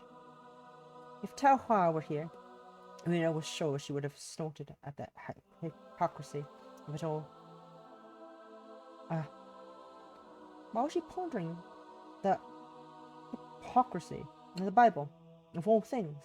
She had been raised better than that. She was a good Christian girl, certainly not the kind who would question the verses written in King James Bible. It would have been TaoHua's fault. The older woman was getting to her. Blessed are they that mourn, if they should be comforted. But those who had cause to mourn really found comfort. Lorina's father had died. Nobody had come to help the family. Instead, Lorina's mother had bitten back her grief, rolled up her sleeves, and diverted all her efforts into the upkeep of a small shop. She'd worked from morning till dusk darning socks and sewing lace to sleeves until her fingers were bent, swollen and sore, and it hurt for her to even move them. And it helped, for nobody else would, and her mother could hardly afford to employ any assistants. So too did Ethel and Mary. But it wasn't enough. Nor was little Alice on the way, and their father lost at the bottom of the ocean. So Lorina became a maid. This was 3 years ago. Felt like a lifetime. Blessed are the meek, for they shall inherit the earth. But once more, Lorina could not square this statement in reality. If the meek truly would inherit the earth, why did Miss Almier? Why had Miss Almier been driven away from Bly? It seems quite unfair.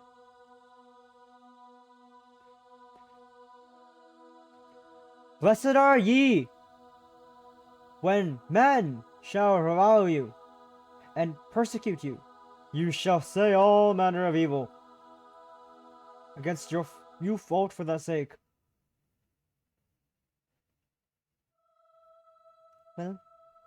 Well, Pauline had been reviling and persecuting. While Pauline had been reviling and persecuting Lorina most grandly as of late, but Lorina didn't feel particularly blessed. If anything, she felt miserable. The only one capable of coming to Lorina's defense was TaoHua. That's what Reverend Manor meant. TaoHua would be considered a blessing, but Lorina wasn't sure about that. If TaoHua, with her black heart and wicked smile, were more demonic than angelic, surely a being God. Hardly a being God would send to comfort Lorina in her darkest hour.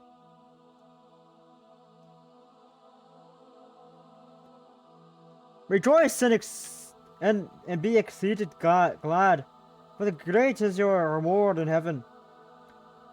For so persecuted by the prospect which were before you. I can't read English words at all. Dear God.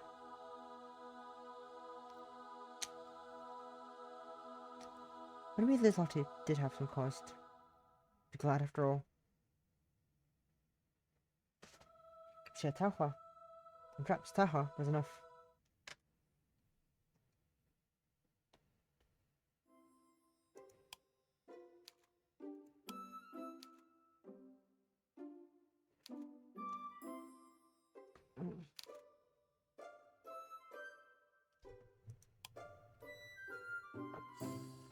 Oh, Ada, you must be so relieved.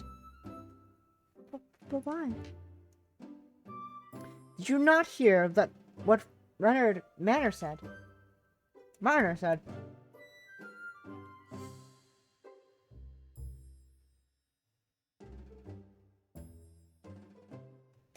Noji smiled brightly, like one who had a great scientific breakthrough.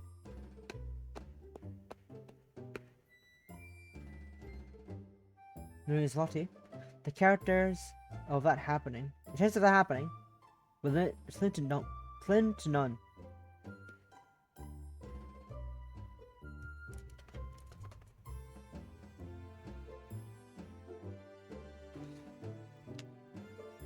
Blessed are the meek, he said. The meek!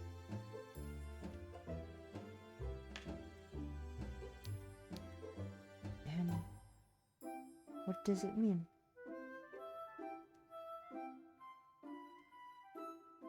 You are rather interested. You are rather meek, aren't you, Ada? Ada points at herself, her cheeks flush pink.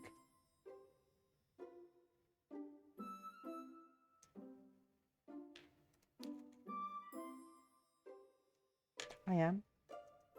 Indeed. Yeah, I was right, awesome. And posture check.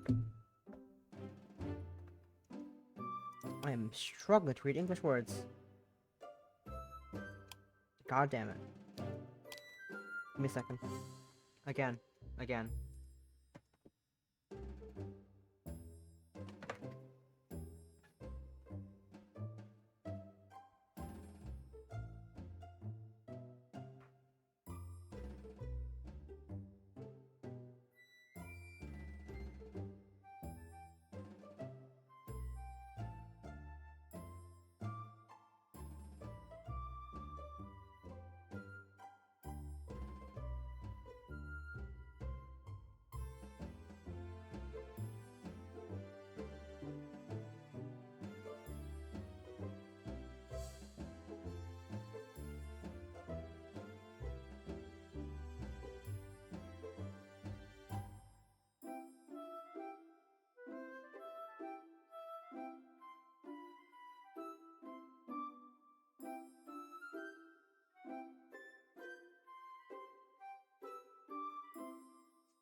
Is it bad to read dark clock that's gone off? I want dark, never mind. Hahaha.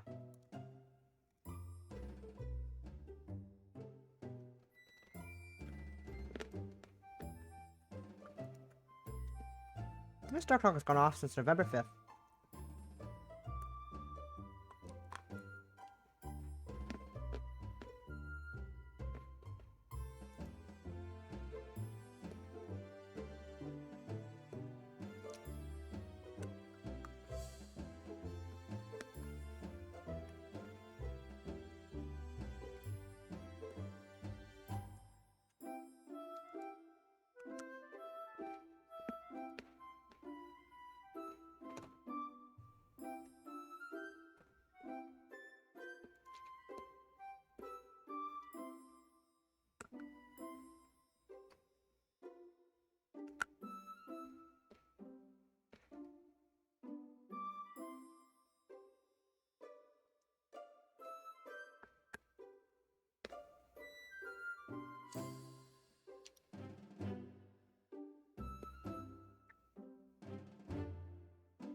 Anyways.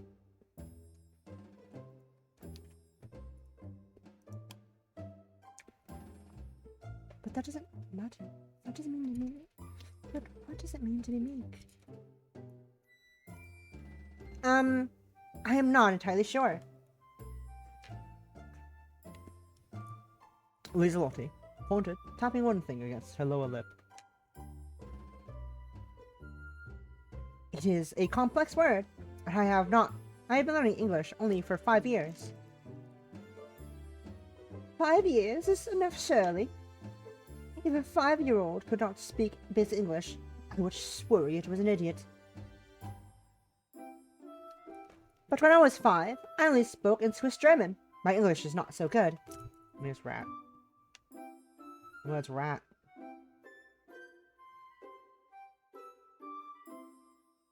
I'm saving this image. Because why not?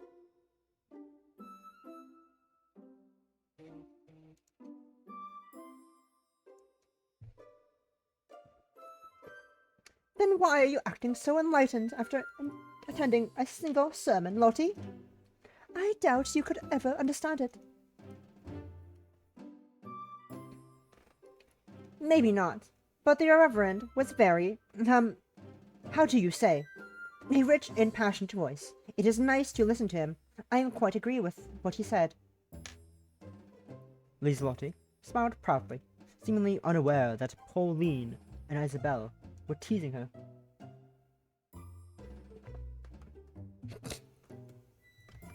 The weak will rule the kingdom of heaven, and then girls such as Ada will be rewarded.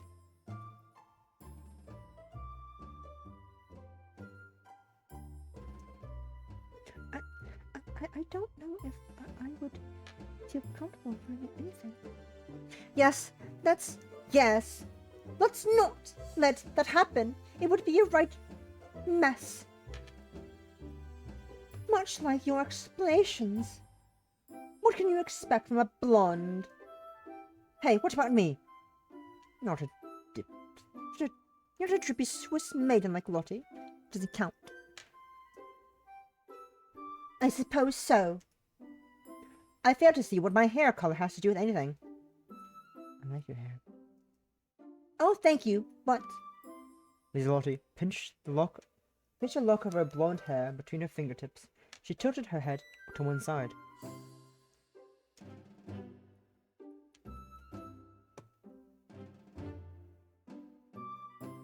What do you think, Lorina? I think your hair is very pretty. But Lorina's voice was absent, though she was with her fellow maids in the present, walking through the streets of Ellesmere. Her mind was miles away. If you don't mind, I need to post a letter. Oh, you and your letters? What do you even bother? Maids shouldn't write. Maids shouldn't write. We have more important things to worry about. Who would want to receive a letter from you anyway? My mother. Hopefully. Your precious mother can't be that keen on you if you... Or she wanted to send you away to Bly. Pauline, you go too far. I'm sure Lorina's mother loves her a great deal. Probably. Whatever. Pauline rolled her eyes. She didn't look convinced. You can do what you want, Lorina, but I shan't cover for you. If you're late again, I'll tell Mr. Lester and Miss Smith. I swear I will, Miss Smythe. Lorina knew. She had expected for one moment that Pauline would cover for her. She'd never done that before. Thank you. Lorina's reply was stiff. So was her shoulders. You know, you might want to be careful, Lorina. Why? Miss Armia was sent away from Bly. You never know who will be next. Ugh. Fuck off. Fuck off, Pauline. No one likes you. Thank you for your patience, Mom. Lorina bowed her head, exited the post office, the bell overhead jingling as she did so. The sound was light and jaunty, and helped lift Lorina's spirits. Being free from Bly, and all those who lived within it, Lady Leonard, Lady Constance, Pauline, and Isabel, for a scant handful of minutes, was pure bliss. Lorina could get used to this kind of freedom. It is what the kingdom of heaven was like. Lorina hoped so, but at the same time, she began to doubt whether she would be going there after she died. She shouldn't have questioned Reverend Marner, so he must have understood religion in a far greater depth than she did. He was, after all, a reverend. Lorina was but a maid.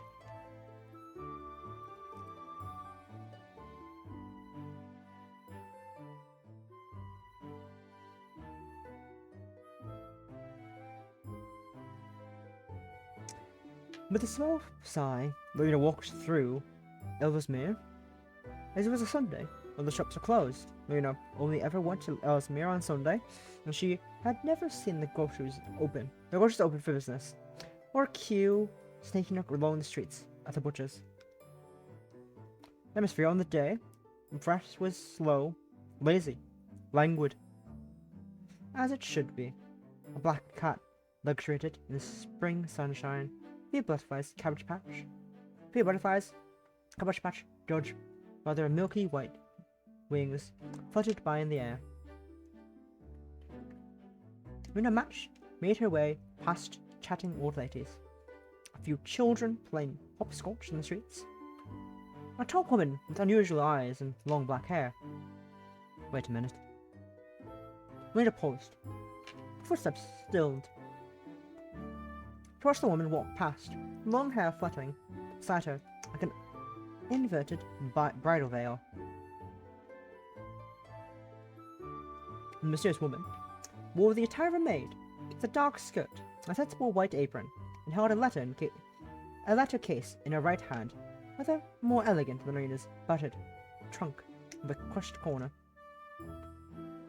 Lorina recognized her. She hadn't seen that case before. The most peculiar case it was too. But she knew that the hand held it. That held it. TaoHua? Oh? TaoHua turned, a small smile on her face. My little Lori. This is a pleasant surprise. And judging by her tone, she meant it. Lorina's face flustered, dropped her head and looked at her shoes. For whatever reason, TaoHua's presence unsettled her. Maybe because Lorina had spent more of Sunday service running the old maid's face through her mind, thinking of her eyes, her nose, her lips. Well, my lips. It's not really a surprise. I go to church every Sunday. Did you know that? Oh yes, silly me. It quite split my mind. Tara laughed softly. Her laughter was light and elegant. If anything, I should be asking what you're doing here. I was just entered a few minutes ago, and you know. Tara raised an eyebrow. I think I would come to go to church. No, but I can think of no other reason why you would come here, unless... Lorina glanced at the case, marveling at its bizarre hourglass shape. What do you have there? This? Tara glanced at the case and smiled mischievously. This, my little Lori, is a secret. Of course it is. Lorina heaved a heavy sigh. I shivered down. Nothing was easy with TaoHua. The 25th of April, Monday.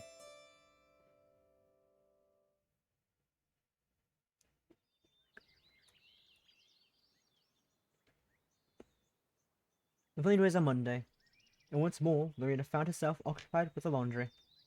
The young maid sighed, rubbing the back of her forehead with her arm, and sat back to admire her handiwork. After a rigorous half an hour, she finally managed to peg the laundry up on the line. The white linen fluttered like a ghost in the air. If Lottie had been there, she would have fainted. Clean away. What a peculiar girl. Lorina watched the sheets flutter for a while, billowing in a manner that reminded her of ball gowns. Not that she had ever been to a ball. Lorina might have been a Cinderella-like figure, forced to scuttle about amongst the ashes and soot, but she would never, ever be able to attend a grand event like that. Or without a fairy godmother. And speaking of self-appointed fairy godmothers, hi TaoHua. Hello, Lori. It's a beautiful day, isn't it? It's a beautiful day outside. The birds are singing. The flowers are blooming. TaoHua. Lorina glanced at the parlour maid from beneath her eyelashes. Sometimes Lorina forgot, because she often saw TaoHua by a scant matter of seconds as they passed in the hallway, but the parlour maid really was tall. I see you've been busy doing the laundry. Yes, well, Polly was supposed to help, but she mysteriously vanished. Am I correct? She always vanishes. There's nothing mysterious about it.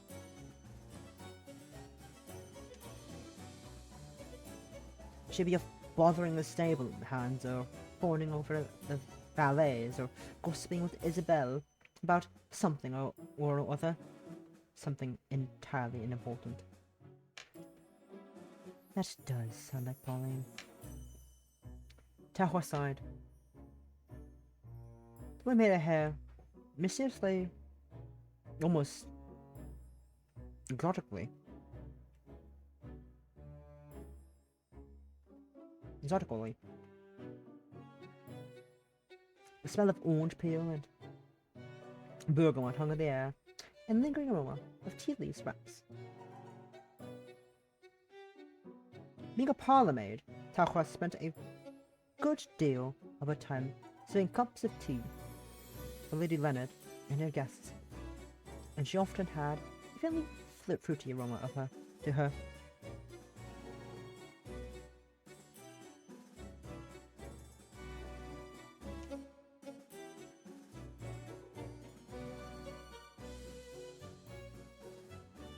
If you wish, I could tell Miss Max about it. Helen's conduct is abysmal. Oh no, it's fine. But she's making your life difficult. And TaoHua didn't know the half of it.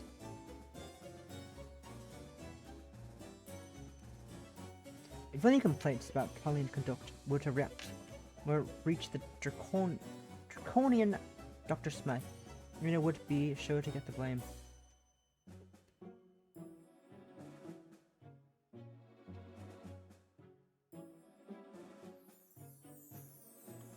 His life would no longer be worth living if that was the case.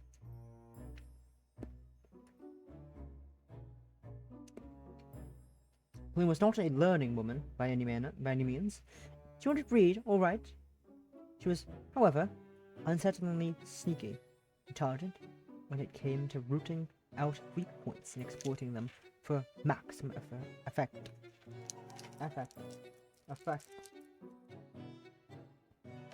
Her words rose once more to Lorina's mind.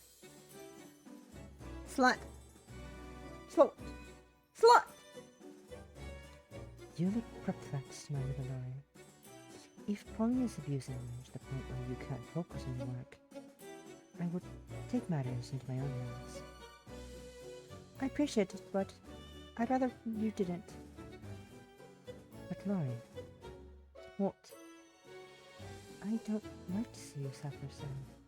Not when I have the power to help you. I'm not suffering. Don't exaggerate. I'm stronger than I look. I'm independent, young lady. Indeed. Lorina didn't break down after the death of her father. She wouldn't break down now. Means publications might have been upsetting, but Lorina had dealt with worse. She didn't need TaoHua to fight her battles well. In fact, that raised an interesting question of its own. Why have you been so nice to me lately? Do you even eat at our house? Well, I just did ask, so... Lori... It's because I like you, silly.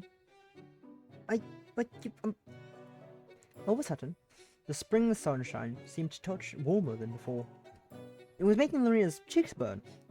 Well, perhaps they were burning of their own accord. She had expected that.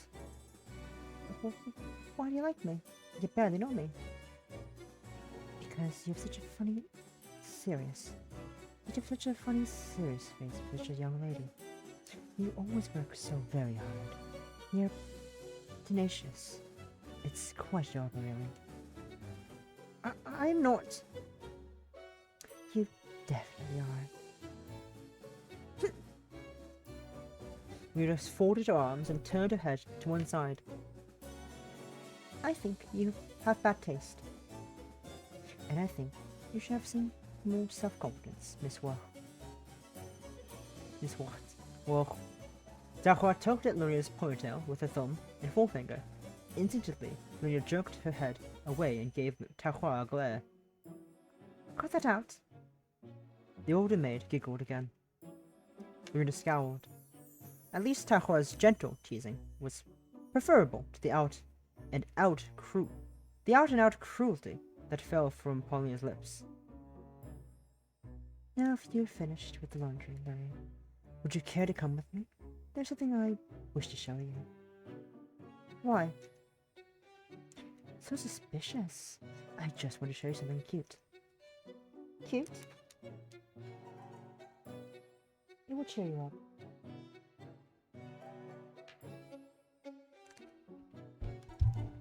Well, please, my little Lorina. Please, please, please. It was unlike TaoHua to beg. The brazen display was so highly unsuitable for such a cool, calm, and aloof woman. Lorina found herself agreeing simply so TaoHua would stop. Fine, alright. I can lend you an ear for 5 minutes. But only 5 minutes, you understand? Oh, goody. TaoHua smiled brightly and clasped her hands together.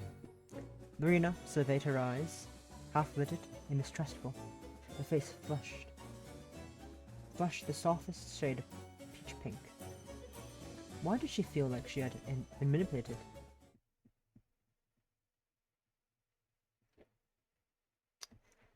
As Lorina soon discovered, that something cute TaoHua wanted to share with her was a cat. That's right. That's right. TaoHua beamed proudly, like a mother cradling a newborn babe. The cat the older maid held in her arms was black, its eyes bright green, which bore more than a passing resemblance to the woman petting it. To such an extent, it was quite uncanny. The cat nuzzled its fluffy head against TaoHua's chest, its ears twitching. Every once in a while, it purred contentedly, batting TaoHua's arm with a patted paw. Where did the cat come from exactly? Well, when a daddy cat and a mommy cat. My daddy cat loves a mommy cat very much. Be sensible, please. Oh, my little Lorina. I think you're rather too sensible. TaoHua laughed. The cat cradled in her arms shook, roused from the motions of TaoHua's chest. I don't know where it came from exactly. I just seem to attract cats. It's my special talent. Lorina resisted the urge to roll her eyes. While other girls can plait French braids or play the harpsichord, you can summon cats at will. It is quite a use of skill, more than one might think. I'll take your word for it.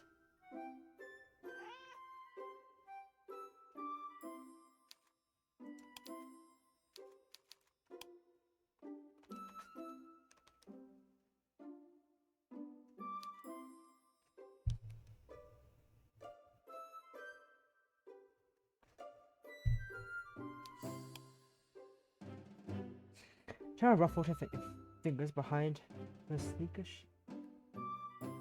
behind the sleepy kitty's ear. It purred in approval.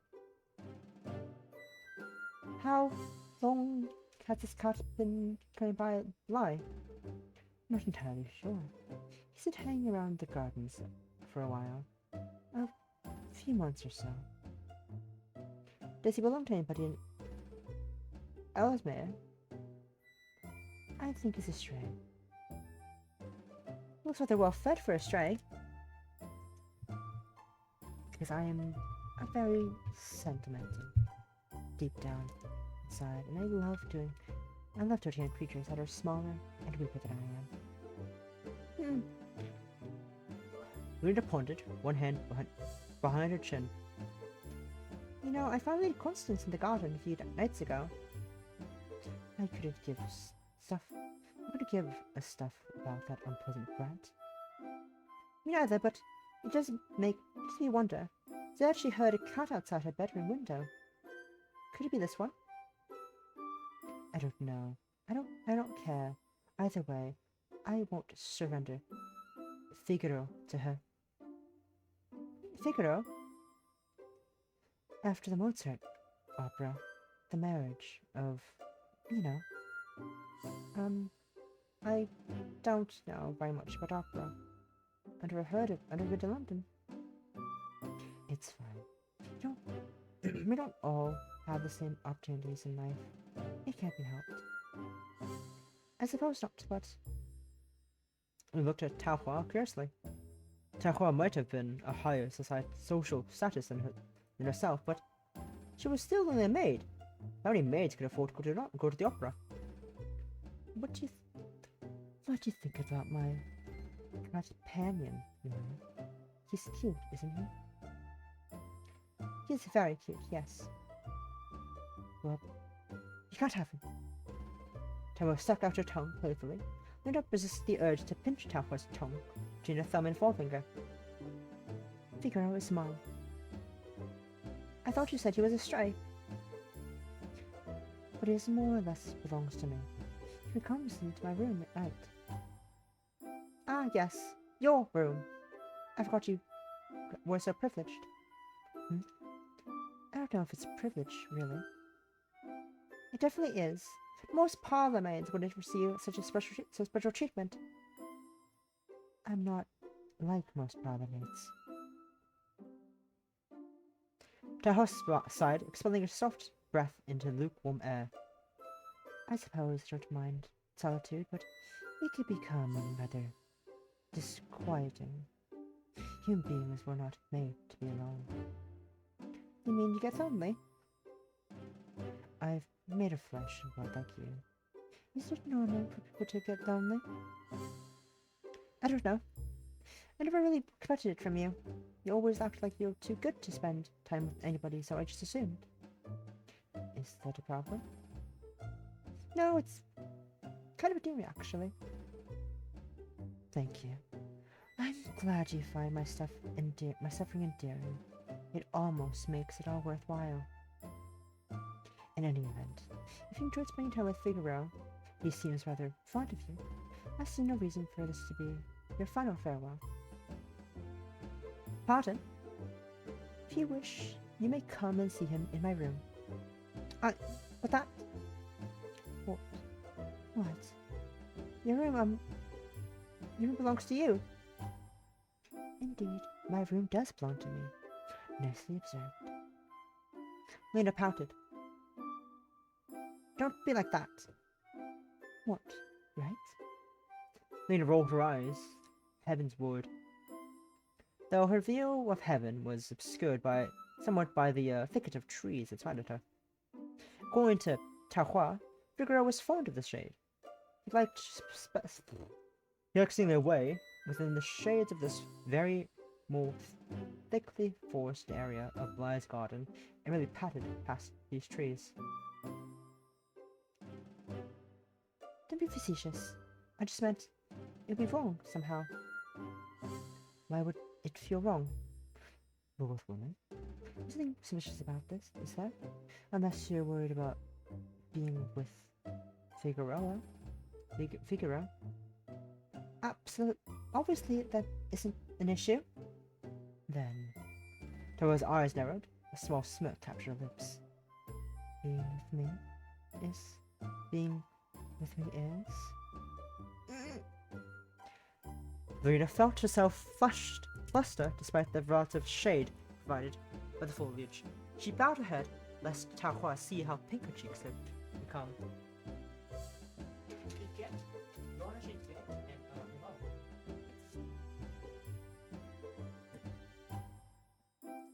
Why did you feel so embarrassed?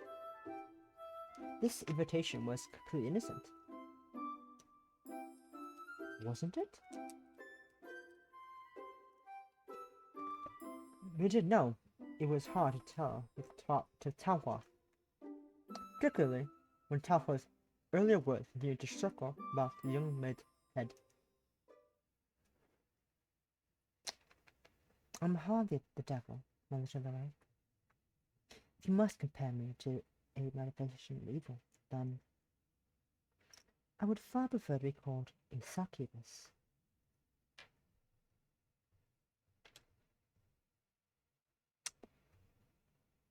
Alright, how should I do this?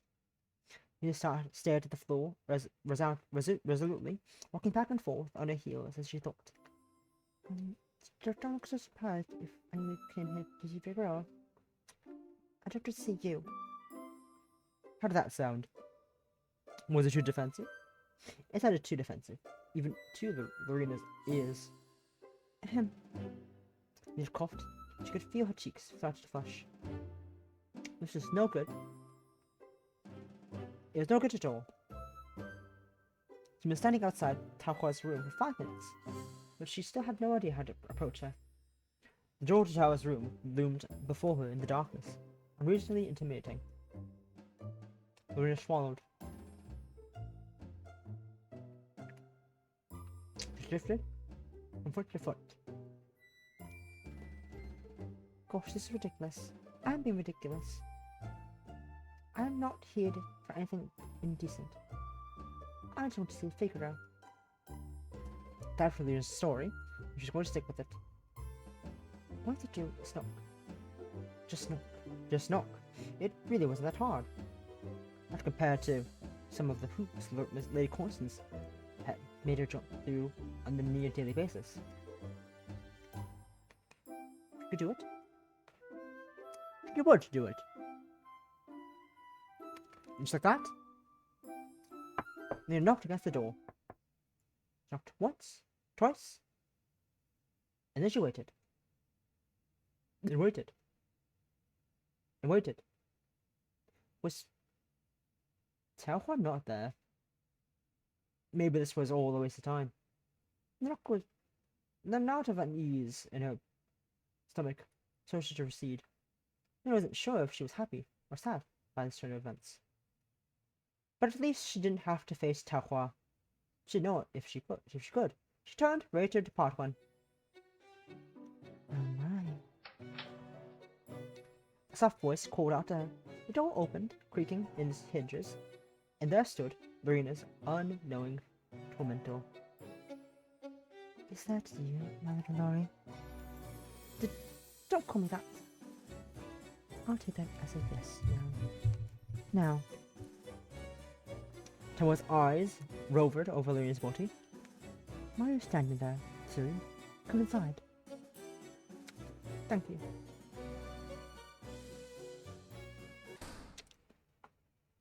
He was ushered inside, and TaoHua closed the door behind it with a dull slam. There was no escaping now. I didn't expect you to take me up on my offer so quickly, you know.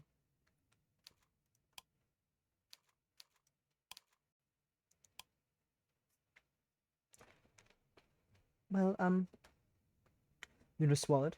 Her throat was dry.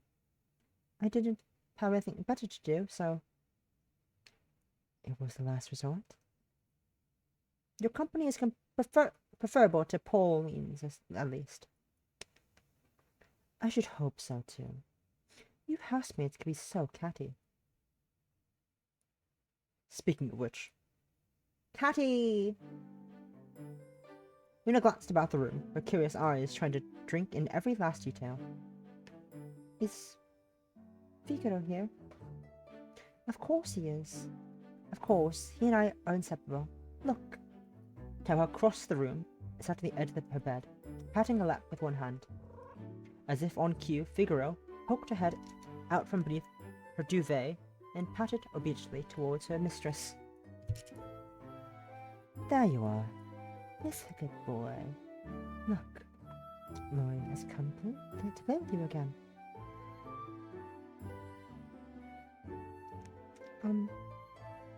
Lorina went forward, hands resting on her thighs, and peered at the cat fiercely. Hello? TaoHua giggled. I hate to be the bearer of bad news, but he can't understand you, Lori. Shut up! You would rather sit in silence for an hour? I didn't say that. What a complicated girl. I'm afraid I don't understand what you want me to do. Not one bit. I don't want you to do. I don't want anything from you. Just her company. Being in TaoHua's presence was more than enough.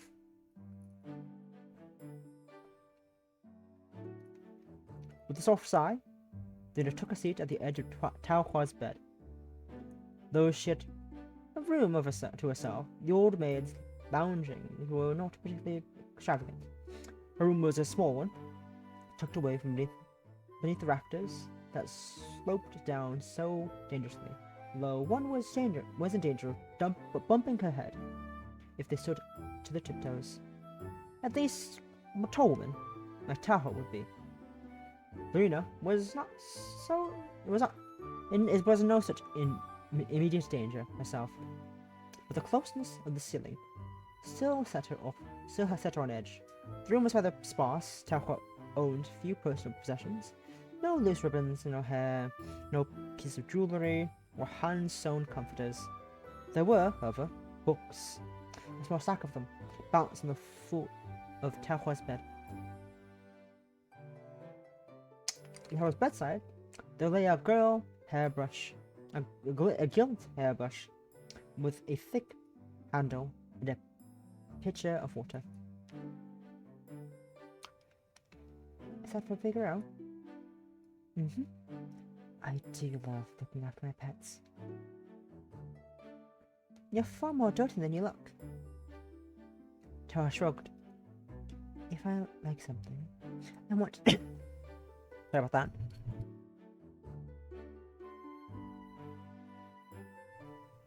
If I like something, I want to take care of it. That's basic human nature. I have wondered about that from time to time. My status as a human being. Well, Lorina shifted in the bed.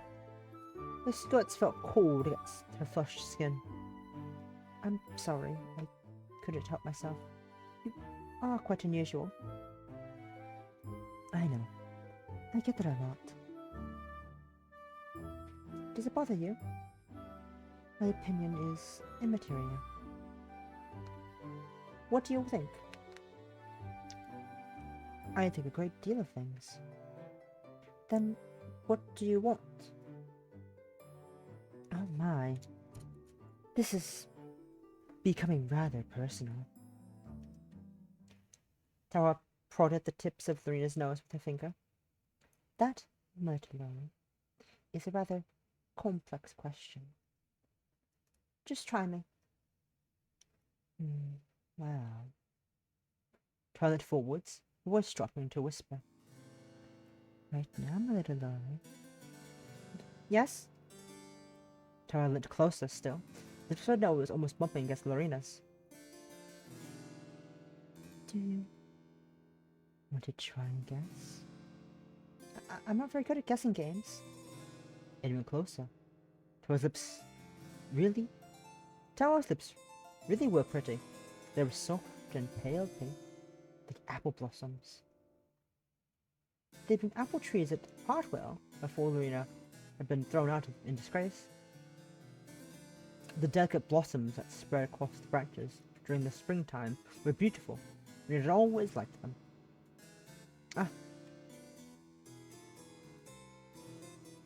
A soft, fragrant aroma lingered about the old woman, of flowers and freshly brewed tea, orange peel and bergamot.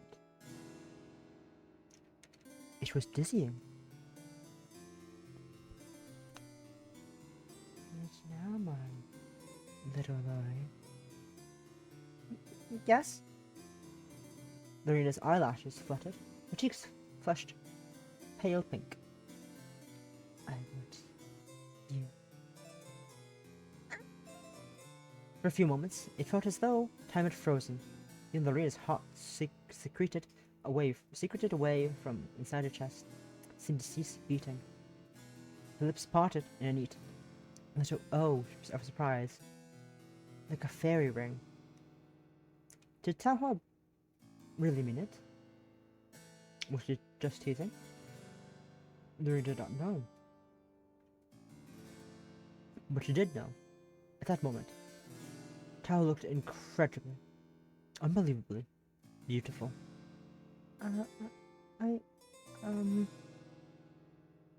What? Her lips curved into an elegant smile. Do you have something you wish to tell me? Lorina shook her head. Something you want to show me? She nodded.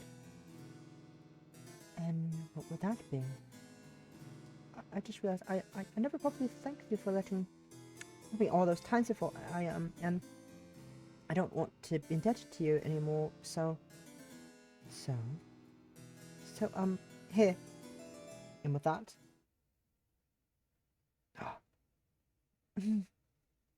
Lina pressed her lips firmly against TaoHua's. The smell of orange peel grew stronger, almost intoxicating. Lina's head swam. TaoHua's lips really were soft.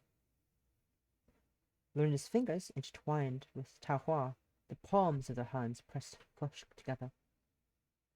Lorina could feel her chest pressing against TaoHua's. They were so close. There wasn't a single inch of space between them. The warmth of her body, the smell of her skin, was more intoxicating than Lorina had ever imagined.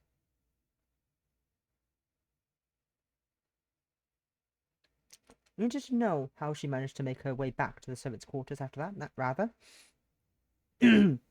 intense encounter with TaoHua. She walked through the hallway on unsettling leg that threatened to give out beneath her at any given moment. Hey, yo! Damn! On your first night, too? Damn! On your first night together. It was that good. The 16 steep steps that she had to climb to her attic bedroom were a perilous trek indeed, even more dangerous than an expedition to the Arctic.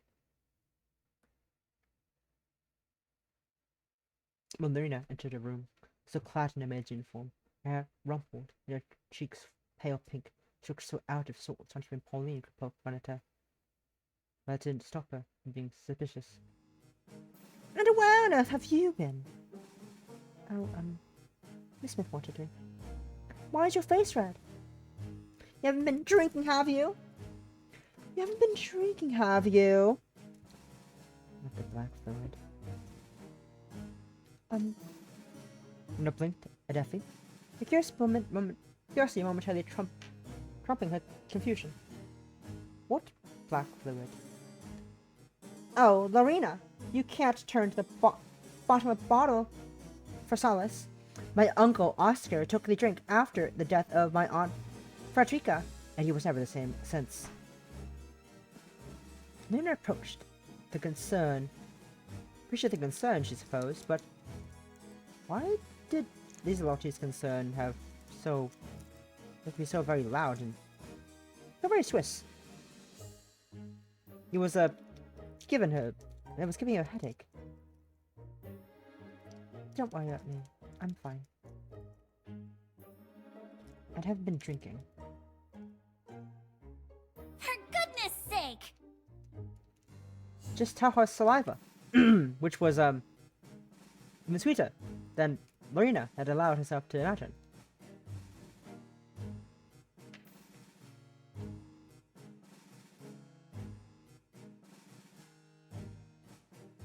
Not that she routinely spent time imagining the taste of TaoHua's saliva, of course. Rather unsteady on your legs. Maybe you should sit down. Really, I'm fine. I think I just feel a bit of a cold coming on. And to further prop up her flimsy lie, Lorina coughed quite feebly into her hands. Ugh. Pauline pulled her face and shifted back to her bed, trying to pull as much space between herself and Lorina's phantom pathogens as possible. If you are sick, make sure you don't infect me. Don't you want your diseases?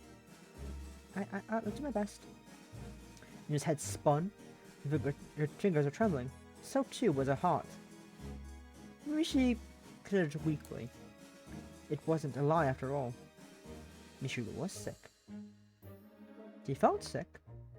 Sick in the head. Sick in the heart. They fucked. Why had she kissed TaoHua? What had come over her? What on earth would her mother say? Their mother. Maybe she would write a letter. That might make her feel better. Or it could make her feel worse. Knowing Lorina, it would make her feel worse. But she couldn't know until she tried.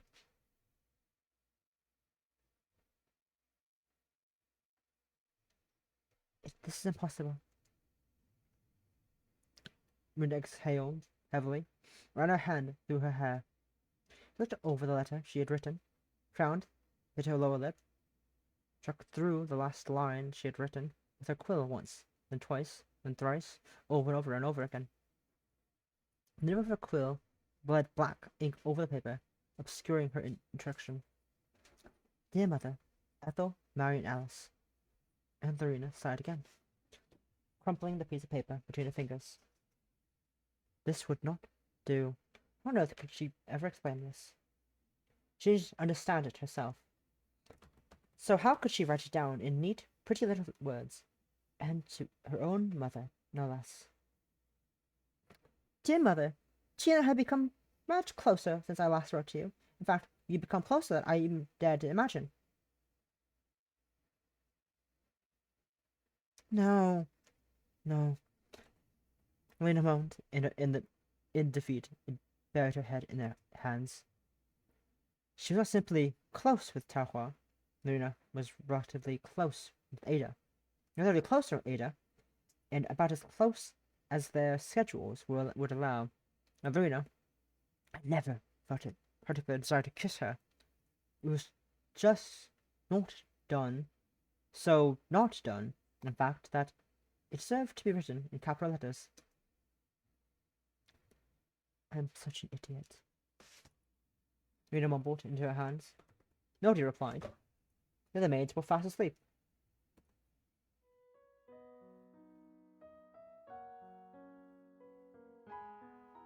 If only Ethel were here. Ethel would know what to say.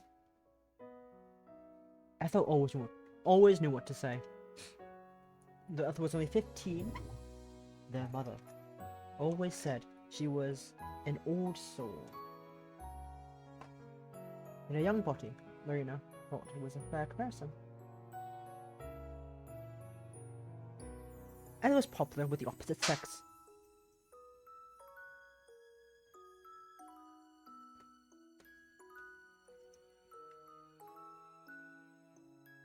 She was a sensible sort of girl, good with managing finances and making ends meet, who would make an enviable wife.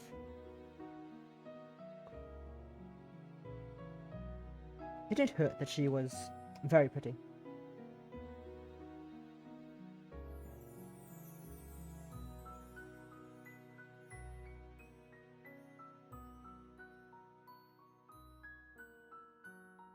Prettier than Lorina.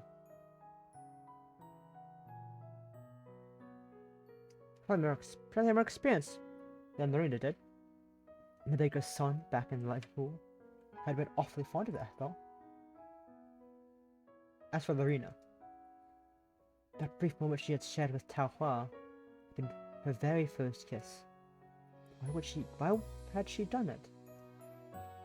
Maybe Ethel would have known, but Lorina had no idea how to ask.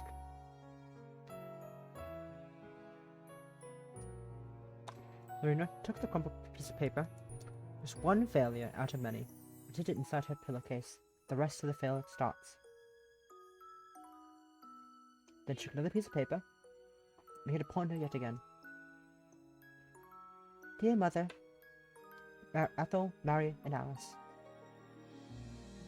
I hope you've been well. I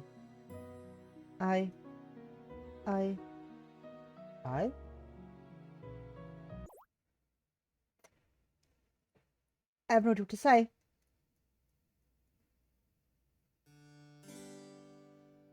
What do you do, April? Tuesday.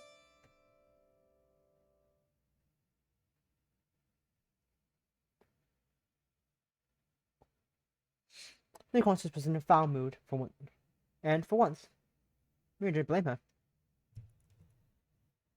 And it would have been a foul mood if Miss Ingrid was a governess too. Not she ever had a governess. The family was much too poor to afford such a luxury. But a governess like Miss Ingrid, with her eagle eyes and perpetually frowning mouth, did not seem with like such a luxury. If anything, it was a curse. She was a curse. Well, if that's everything. Rina set the plate of jam tarts down on the table. With trembling fingers, the rim of the plate clinking against the wood surface. Though the sound was slight, the young maid still tensed. The atmosphere in the drawing room was oppressive. The curtains were open, allowing the warm spring sunshine to filter through the air, but Lorina still shivered. There's something about Miss Ingrid's presence. White skin, her glacial tone, her narrowed eyes that seemed to suck all the heat from her immediate surroundings. Perhaps Lorina found herself pondering. She was a relative of Reverend Mana's. That would clear a thing or two. Speaking of which, Lorina was not looking forward to church that Sunday. I suppose I will be on my way now. As you should. A maid like yourself. There's no use here. I thought as much. Miss Ingrid raised an eyebrow. Her eyebrows were plucked carefully, and they were just as slender as her lips, almost non-existent. Does it require a response maid? Does it require a response maid? No, Miss Ingrid. Then do not speak when you are not spoken to.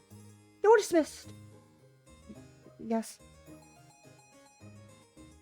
Thoroughly browbeaten, the downtrodden maid turned about. She was ready to exit the drawing room when... Excuse me! Lady Constance's voice, impetuous as ever, cut through the air. It was so forceful it almost seemed to part the dust motes. Miss Ingrid may have excused you, maid, but I gave no such commands. Do you place more importance on her words than mine? Well, Lorina glanced at Lady Constance from beneath her eyelashes, unsure what expression to settle on. Apologetic, embarrassed, ashamed. His lips contorted themselves into a confused, complicated frown.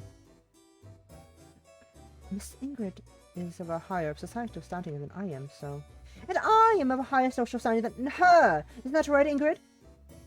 That is Miss Ingrid, if you do not mind. Well, I do mind. Lady Constance glanced at her new governess. Her eyes were challenging. Ingrid! If you push it too far, miss, I will have to inform your mother. Inform her all you like. It makes no difference to me. If you have to talk to my mother about every little thing I do, it would only prove how incompetent you are. Aren't you ashamed of yourself? I have no cause to feel shame. You are the one who should feel shame, miss, behaving like a child. What was that? You might be a lady, but you're like just a young girl. You need to be educated to a satisfactory degree, else those in your social sphere fear I will call you a dunce. Do you want that? Nicosa gritted her teeth together, her eyebrows furrowed.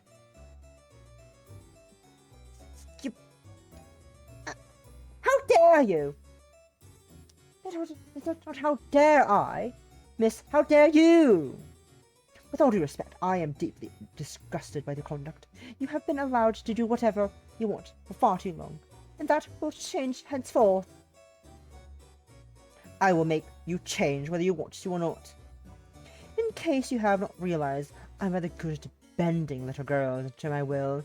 Particularly little girls like you think they're far more important than they are. I am important. I come from a far richer family than yours. Worth material, if you are morally bankrupt. Those are high words indeed, coming from a governess. Oh dear. And you are losing your temper? But of a mere maid, no less. There's no way for a true lady to conduct herself. What do you think? Oh, you know, wasn't expecting to be dressed so suddenly. Especially not by a woman who seems to regard her as some sort of chess piece. A pawn on the board. But even a pawn could become a queen if guided in the hands of the correct player.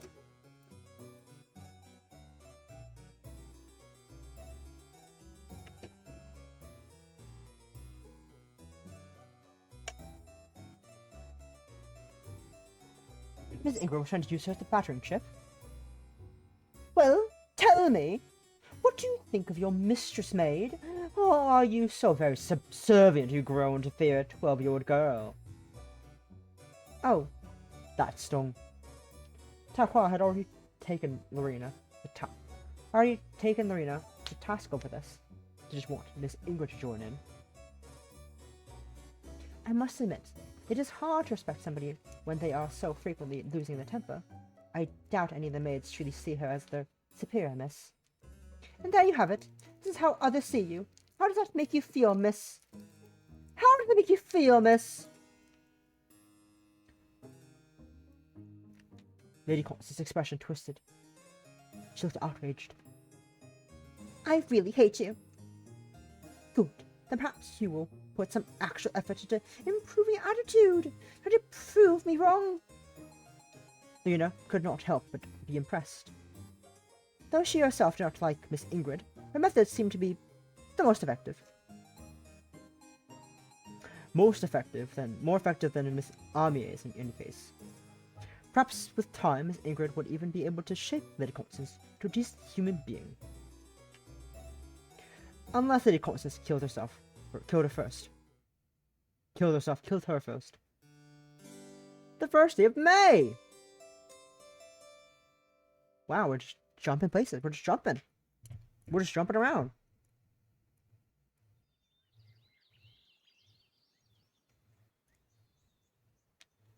Have you seen Lady Constance's new governess? Oh, Miss Ingrid, right? That's right. I have no idea what to make of her. She's a little scary. I think so too. She scolded me the other day because I did not polish the fireplace in the drawing room sufficiently. How cruel. I know! Leslie threw her arms in the air. She looked peeved. I'll comfort you all you want. Thank you, Effie. You are so good to me. Oh, it is so frustrating, though. What does it even matter? Miss Ingrid was not using the fireplace. She just wanted to scold me, I think. She scolded me, too. She said I was impolite to look at my feet when I spoke to her. Well, that is what she deserves. I have never seen a more wicked woman. I'm sure she has something in her deep down inside. It must be very, very deep inside. Goodness, Taku. She is worse than the witch of Billop. Taku. Sunday morning found 4 bridesmaids, Lorina, Lizelotte, Effie, and Ada, making their way to St. Mary's. Pauline and Isabel must have left already. As for the 4 maids walked together compassionately, Lizelotte complained the whole while. Mina didn't really mind Lizlotte's complaints. Her voice, light and lilting, inflected with a Swiss-German accent, was rather charming, even when she was in a state of distemper. But Lorina could hardly focus on Lizelotte. Her explanation about the Witch of Bellop was nothing more than a background hum. The sky above was a bright, peerless blue, shadowed here and there with fluffy white clouds. The wheat swayed in the breeze, seeming to sigh softly with each slight motion. The air was soft and sweet.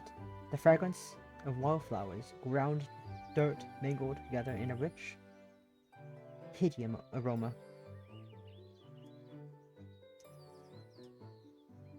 Not quite as rich, however, as the pervading scent of orange peel and bergamot that hung around TaoHua. TaoHua.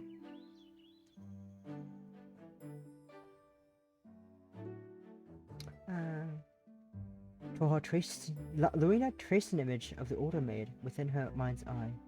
Her black hair, her green eyes, her pale pink lips. Just like the apple blossoms in the trees in the heartwell's expansive orchard.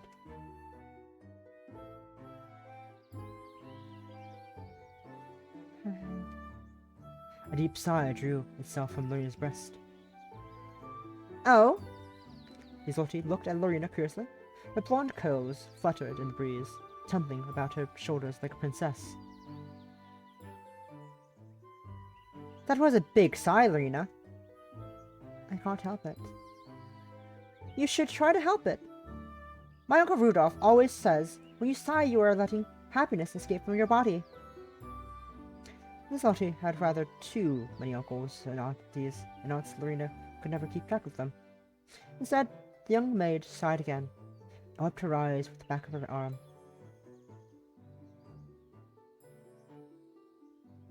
I'm sorry. I'm sleeping. You've been looking rather, as if you English say, peaky, as of late. It appeared at Lorina, anxiously, her eyes wide. I hope I'm not feeling sick. It was soon. Truth be told, Lorina was feeling sick. But it was not physically, it was no physical affliction. Rather, the young maid was suffering from sickness of the heart.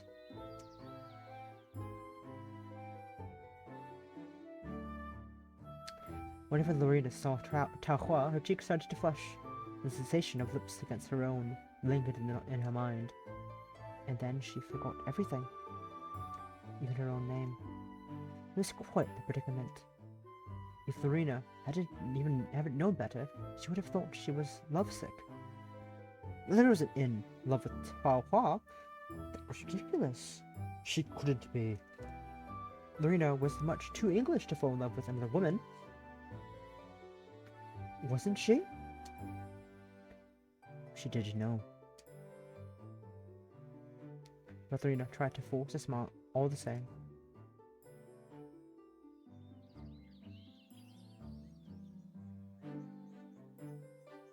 Don't worry about me, you three. I appreciate the thought, but I'll be fine. If you are quite sure.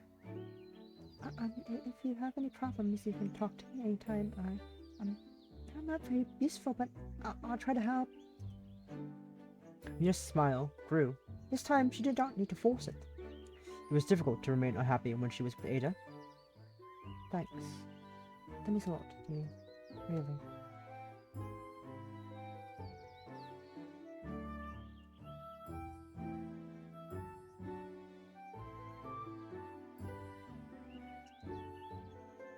But how would her mood fare when she crossed the threshold of St. Mary's?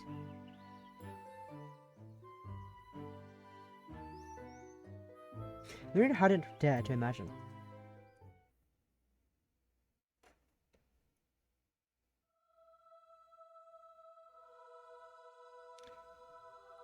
Let us draw near with the true heart in full assurance of faith. It was a miserable thing indeed. Lorina mused. To sit silently to a Sunday service while convinced she was going to go to hell. Lorina had never once considered kissing another woman before, even in idle whim. So why? Why had she done it? She did not know the answer to that herself, and it was beginning to upset her. Having our hearts sprinkled with evil conscience, and our body washed with pure water. Did she have an evil conscience? Lorina wasn't sure. It was true she had a bit of temper on her and sometimes she would curse under her breath or take the Lord's name in vain, but that was not so very wicked. Was it? Even her mother who was one of the most upstanding Christians women Lorina knew, caused a curse on occasion. Generally when a customer refused to pay a fair sum, or she poked herself in the finger with the tip of a sewing needle. There was a difference between 1 or 2 vulgarities and a shared kiss between 2 women. The lips, no less. Oh God. For if we sin willfully after that, we have received the knowledge of the truth, then remained no more sacrifice for sin. Lorina knew her conduct had been poor, but she had been able to help herself. In that moment, despite knowing what was wrong and what was right, she had wanted more than anything to kiss TaoHua. She'd wanted it so badly. It was like a physical ache. Merely remembering it was embarrassing. But the most embarrassing point of all was Lorina wasn't ashamed. She felt guilty, yes, but when something inside her breast told her she had done ill.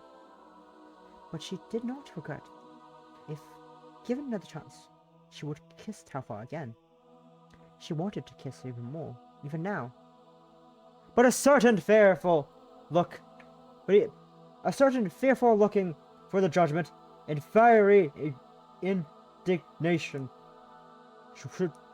which shall devour the adversities, even if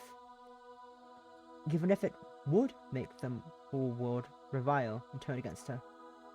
Lorina didn't care. Over the course of the last month, TaoHua and her only ally at Bly had been her only ally at Bly, while Ada and Lazility were kind of their own way. They were incapable of standing up to Lady Constance, or to Pauline, or Isabel. TaoHua was different. Lorina trusted the old woman. She knew that when TaoHua claimed she would do something, she did it, and that made her a reliable ally. Was that why she had kissed her? Then was it ceremonial? To cement their newfound understanding? But that didn't quite seem right either. And again, the Lord shall judge his people. So, she'll be judged. Does it matter awfully much? Lorina couldn't help how she felt, though. She didn't fully understand what her feelings were. And yet, it was frowned upon. Lorina didn't see why it should be so very sinful. During the last 3 years of being in the service, Lorina had been able to pursue what she wanted. She had been bound by the orders of instructions of the others, to such an extent that when Arthur Pickings cornered her in the library and told her she had pretty eyes in all things, the young girl shook her head. She didn't want to think about that. She wouldn't think about that. She just wanted, the first time in 3 years, to do something for her own sake. To do something that made her happy. Yes. It was true. Being with TaoHua made her happy. But we are not of them who draw back unto prediction, but of them that believe to the saving of the soul. Now why would a merciful Lord begrudge her for that?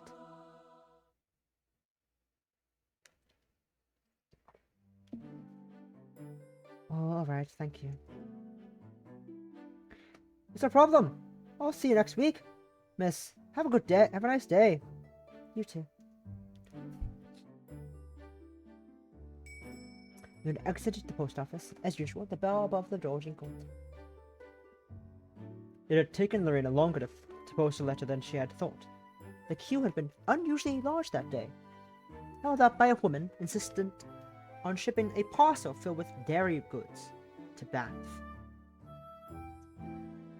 The poor clerk behind the counter had argued with the woman until she was blue in the face, pointing out over and over again that such a shipment was against standard protocol. Lorina quite agreed. What was the point of trying to send perishables through the postal service, and to Bath no less? Perhaps the woman was trying to kill the intended recipient. She had certainly managed to waste 20 minutes of Lorina's life. 20 minutes she wasn't going to get back. During that time, Lorina was wondering whether she would send her letter at all. She hadn't gone into the great details what relationship with Tilly, but that wasn't for the lack of trying. Lorina attempted, most gallantly, to explain the situation, but she couldn't. It was far too confusing. Anything but confusing of late.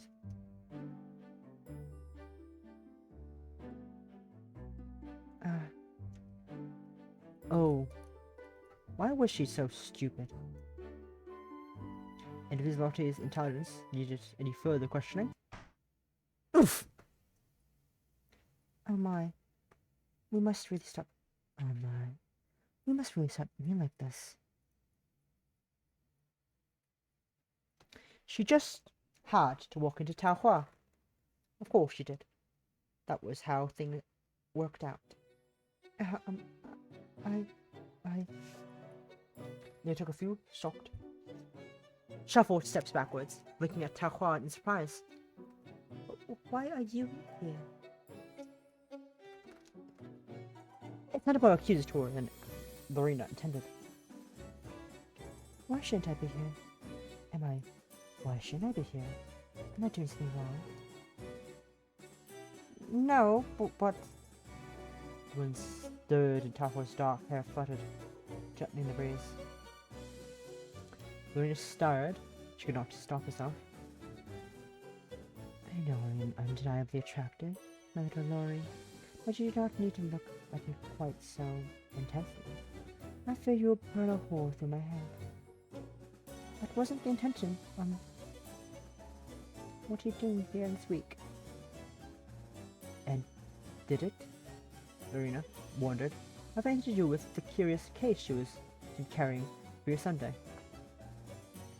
I just needed to make an inquiry, that's all. What about? Something precious. An heirloom. Heirloom? It's an item that was given to me a while ago by somebody very important. I thought the strings needed tuning, so I took it for repairs last week. You might have seen me carrying it. Ah, that case. That case indeed. So what was it? An instrument? Indeed. I always knew you were a clever girl. You could have told me that when I asked. But what about the mystery?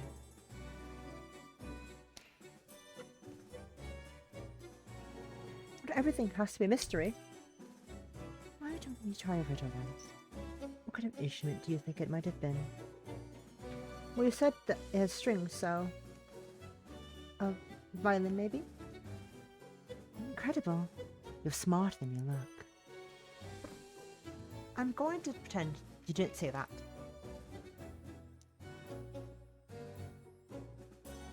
Lorina frowned. But violins are expensive, aren't they? Indeed, they are. Mine was made in Cremona.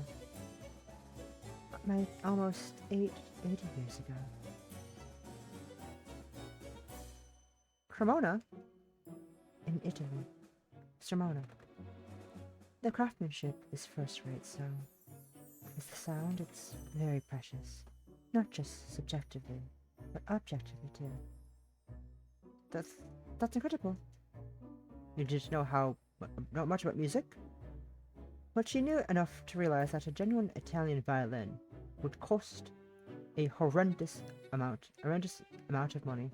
Instruments were not toys that any person could pick up and play with. Only the rich could afford such luxuries.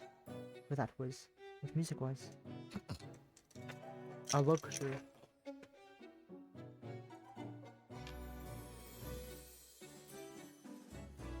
Once more, Lorina was reminded of TaoHua's offhand comment a handful of days ago. It's like the Mozart opera, the marriage of Figaro, you know?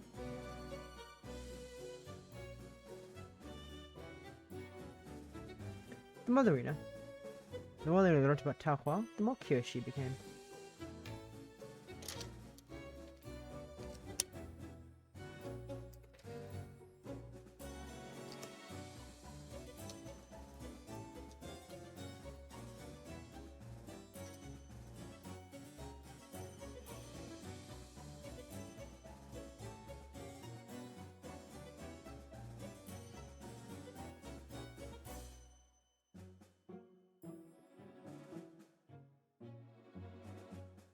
Rearrange my phone charms that are tangled on my phone.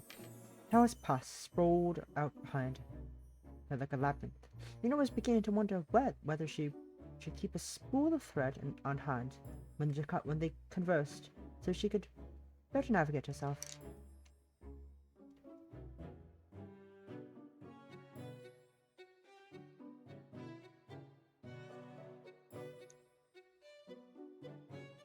Sorry, I am distracted again. I'm once again distracted.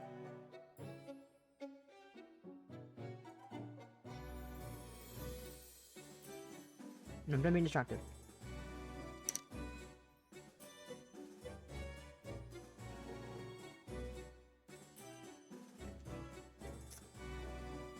How were you able to afford things like that? I didn't. It was given to me. It must have been like you a lot to give you something so costly. I believe she liked me well enough, yes. Do you want me to show you? Do you want me to show you? I can if you're interested. Well, if you don't mind. If I minded, I would have offered, silly. It was a good point. This was a rare opportunity. Lorina didn't want to let go. She didn't know when she would have another chance. She wanted to learn more about TaoHua. She was almost desperate. Maybe this violin was the key.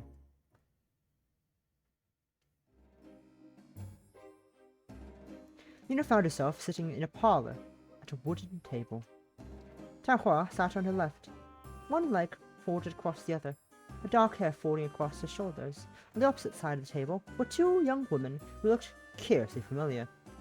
One of the women had dark hair tied in two buns. The other, meanwhile, seemed to be around Ethel's age. So maybe girl would be more fitting. Her hair was blonde, her tips were soft pink, and her skin was fair. You. I met you after church that one time. Oh yes, it is a pleasure. It is a pleasure.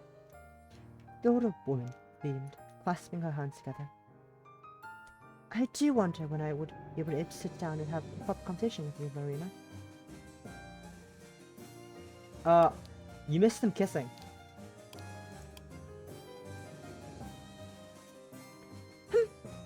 In my opinion, it would be better if we didn't bother. I was just thinking that you look like the sort of person who would enjoy Emily. one of our fairy kiss chillers. If I do a stretch.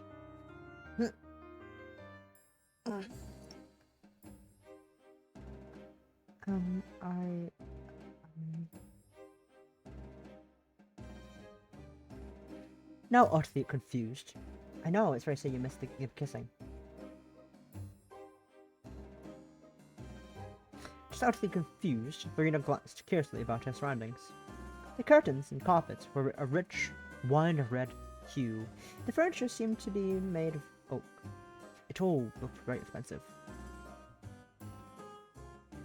The Scythia, homey, of chamomile tea and old books.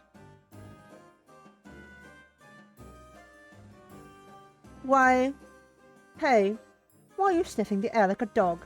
Are you trying to insult us? Oh. Lina started, a sudden blonde. Emily, was it? Was glaring at her. Her glare was so intense, one could have forgiven for assuming Lorina had barged into her home, uninvited, and vomited on her shoes. I'm sorry. You should be. What are you, a dog? What are you, a dog? My little Lorina is many things, but she is not a dog. So why isn't she your... So she isn't your cute puppy, TaoHua? No, not yet at any rate. Oh my, so she seems so well trained already. And she seems so trained already. The way she follows you in here, all lost and confused, was practically adorable. I adore it when she almost tripped over her own feet. Oh my, that was very cute too. Delightfully charming. Excuse me, can you stop talking about me like I'm not here? Oh, I apologize. Duly noted. You don't sound very apologetic. You know me too well.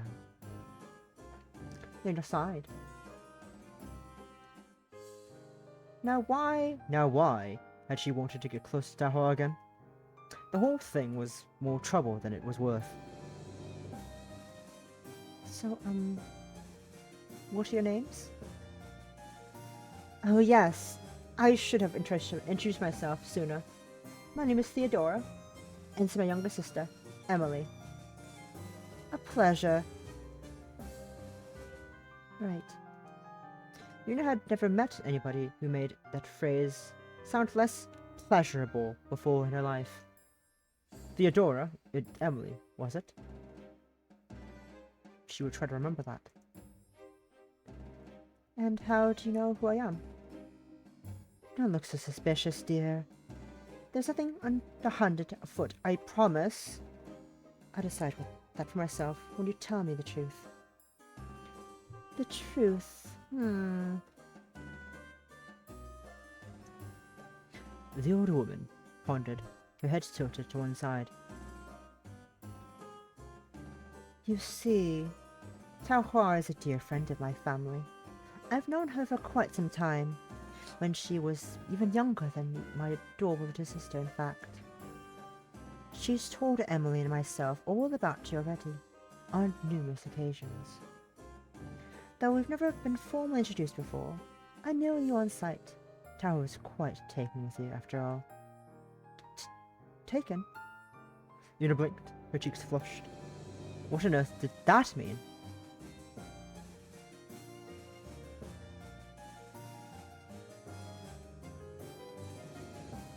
TaoHua has always been very protective.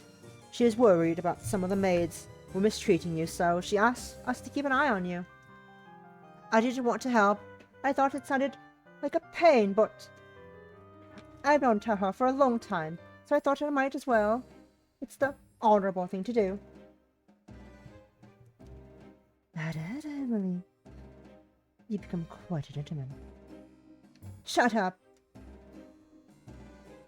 But your tongue remains as crude as ever. I am always saying she could stand to work on her manners.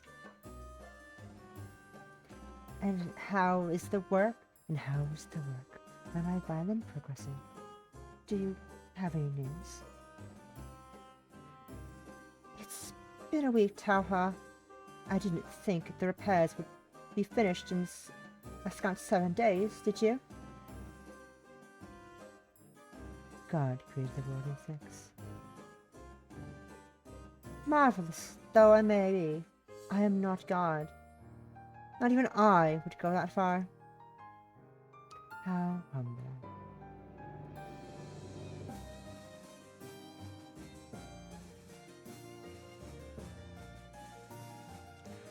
I'm incredibly humble. I understand these things can take a while, and yet you'd rather I cut corners, increasing the speed of production by reducing the quality? No, I suppose not. What? TaoHua made a show of pouting, to trace the tops of the table with a fingertip. That violin is my baby. I've had it for more than a decade. I'm protective of it. Does that mean you don't trust me? Does that mean you don't trust me? Of course I trust you. But all mothers get a bit prudy when they can't see their babies. The bond between musician and their instrument is a wonderful thing. I'm so lucky to be my line of work allows me to see such passion on a daily basis. Sister, you exaggerate. You don't have that many customers. It's hardly my fault that residents of this village are Philistines who don't appreciate a good crescendo. No, that's not crescendo. Whatever. You would make so much more money if you moved to London. I don't know why you insist on being so stubborn. Because this is our father's business.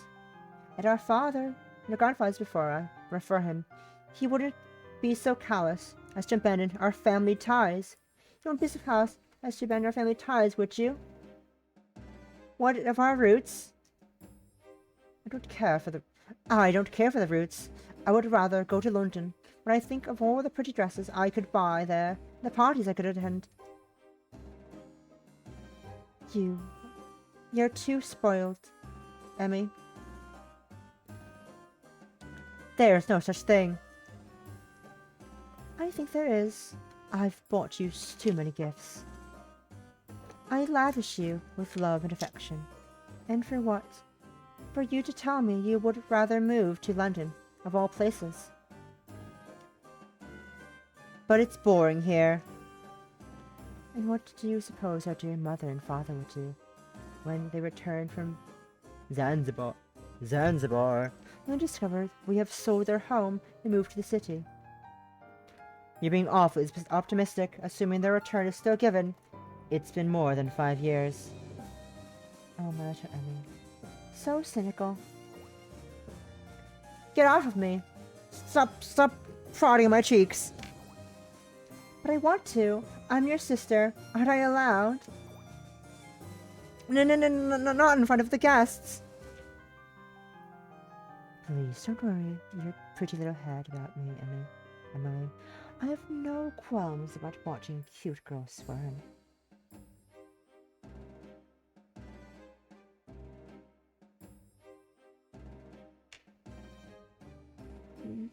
Why you? Emily batted her sister's finger away and shot TaoHua, a glare strong enough to wither a rose. You are awful, TaoHua. My sister's always a nuisance, but she gets even worse when she sees you. We just have similar tastes, that's all. It is a pleasure to converse with like-minded individuals. Yes, indeed. I have yet to find the person who shares my pure, honest, heartfelt feelings for cute girls. Give that back to Kimmy. I was talking about the music, actually. What? I suppose that also works. Oh. Theodora, whom Lorina was beginning to suspect was something of a fool, laughed sheepishly. I knew that. Of course you did. Of course you did, dear sister. Of course.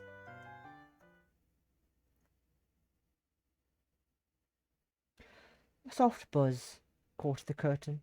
A soft breeze caught the curtains, so they fluttered.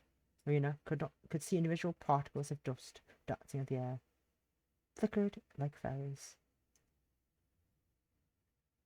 What would it be like to own a house like this, all to herself? You didn't know. She couldn't imagine it.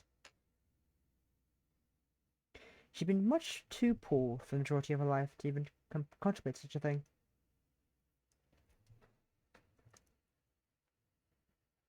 My little Lori, is something wrong?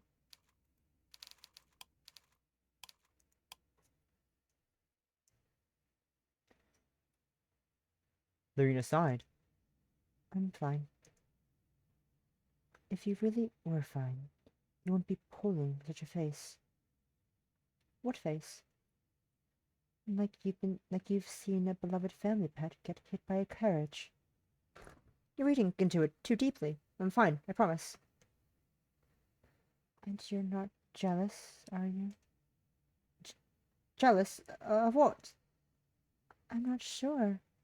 Perhaps you should tell me that. There are many things that I could be jealous about, but jealousy is a sin, and it's not a productive way to spend my time. Well, if you're sure, I was worried you might be envious of my relationship with these two lovely ladies. No? So, you're not? Not at all. Not even a little bit. You just shook her head. TaoHua smiled. Well, good. It would be foolish to be jealous. My relationship with these women is one of business. I have been a customer of Theodora's for quite some time, and where Theodora is, Emily is never too far away. Oh, TaoHua, how cruel! We've known one another for years, and you say our relationship is strictly one of business? I even brought you home to meet my parents. I had your father's praise my violin. I was hardly seeking his approval for a future wedding. Oh, how she wanted me.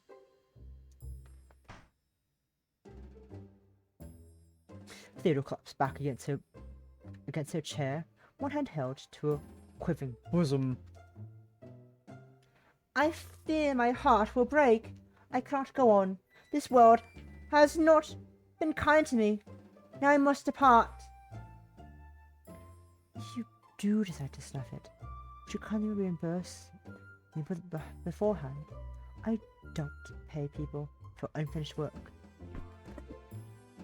Theodore sniffled, wiping imaginary tears from the corners of her eyes. You drive a hard bargain. It is the best way to get things done. My sister is very talented in her craft, but she is unforgivably lazy. You need to give her a prod every once in a while, or she will fall into inertia.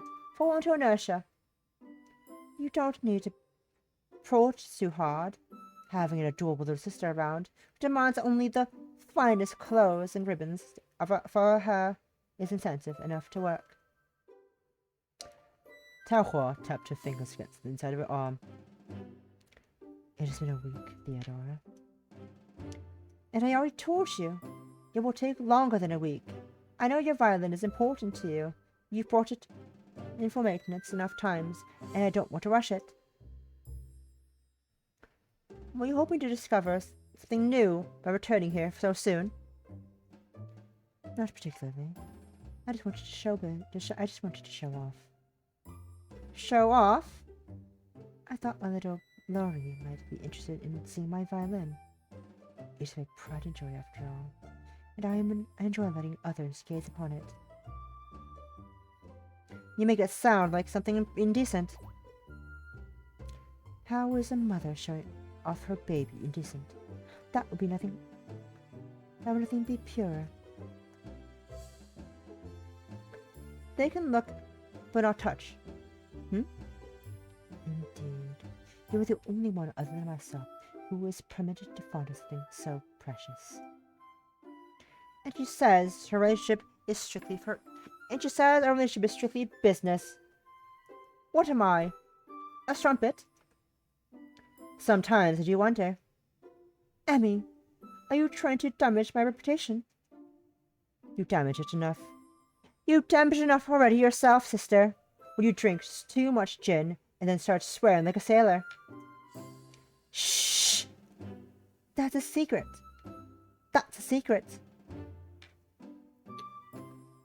It is all right, Theodora. I know I know all about your vices already. I don't have any vices.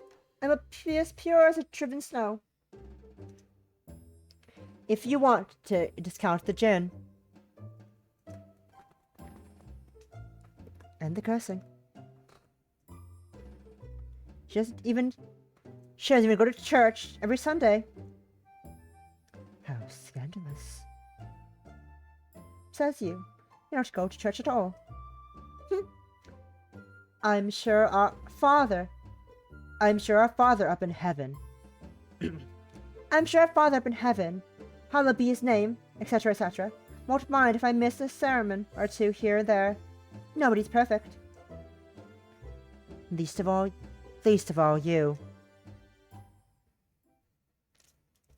There are many areas I am decent in, but caring for instruments is not one of them. In fact, I shall prove it. You can be the judge of this yourself, Lorina. Who, me?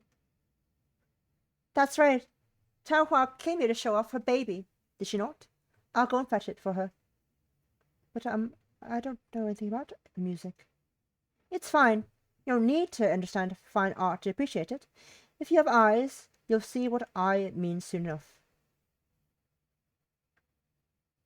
It just as Theodore had said. A violin. Wow. Luna blinked at the instrument, seeing it instantly on the table.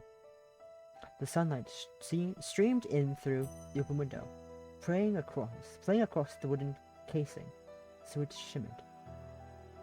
Its casing was soft, nutty brown, with reddish hues running through it.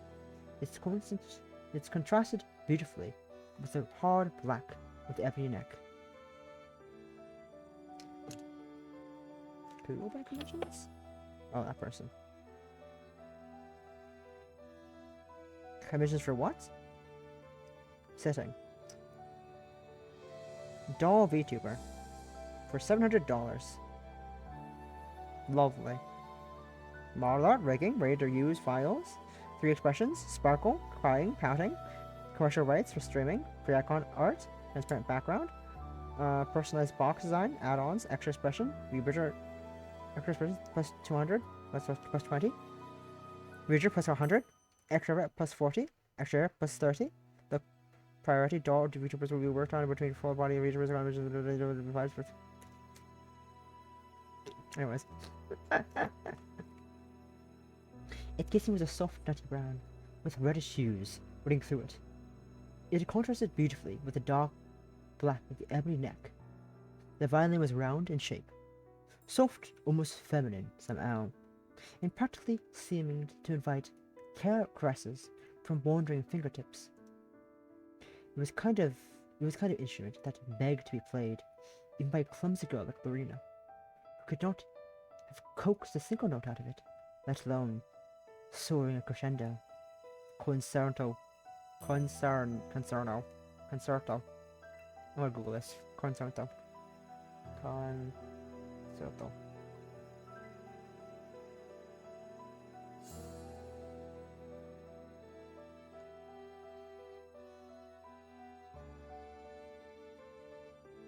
How the music composition features a single instrument or pronunciation.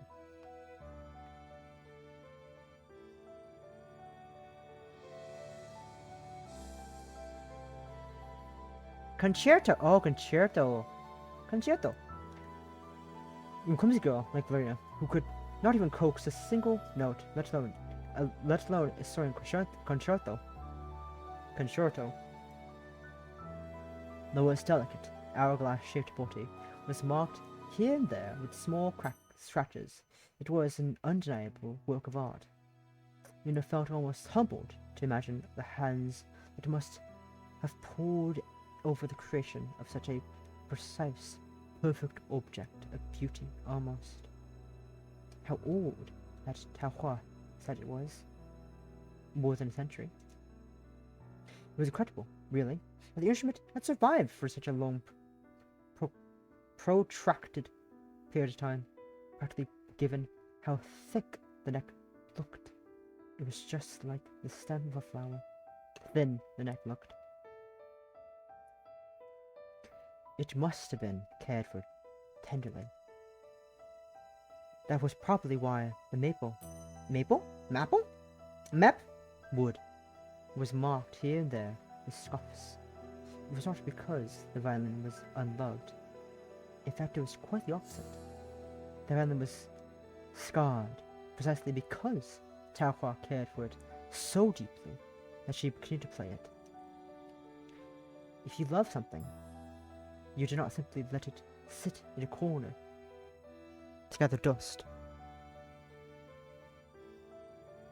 Looks at the guitar case that hasn't been played. Looks at a props corner covered in dust. Turns back to camera. A props corner. My poor props corner with a scythe, a cane, a sword, a sword, a sword, a sword, an umbrella, a mask, horns, ears, a gun, a knife, ears, a stick, cardboard, bubble wrap, broken umbrella, looks at your piano. True love was only displayed for continued use, and this violin, and used frequently. That only made it all the more attractive.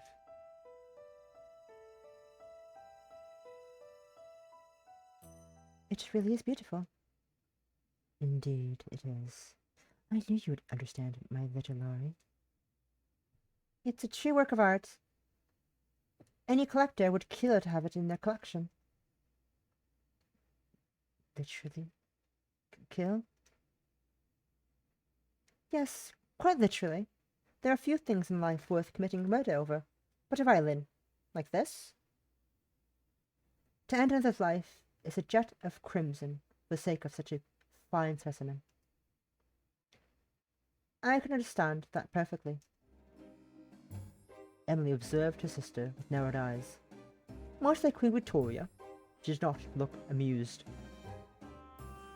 I know you've been eyeing it up for a while, sister. Hey, don't make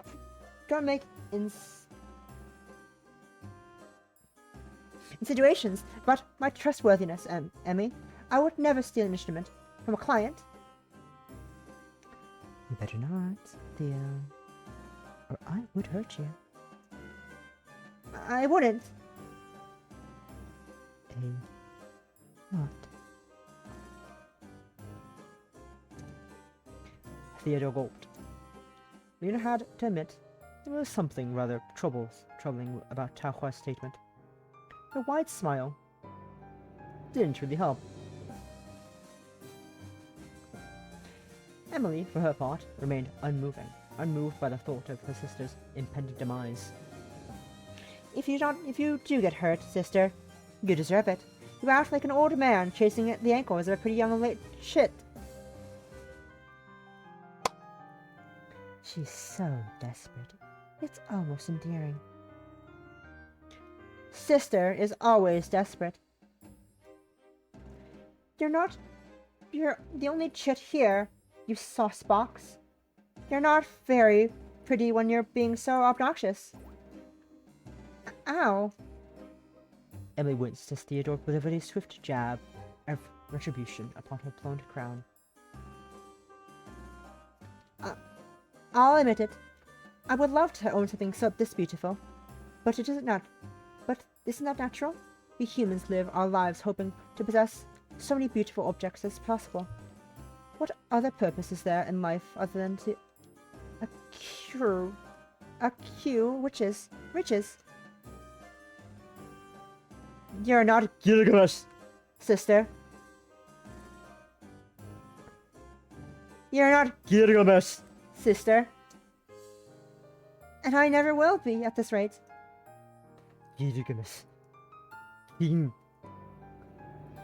Gilgamesh mentioned again. Brings up photos of Gilgamesh.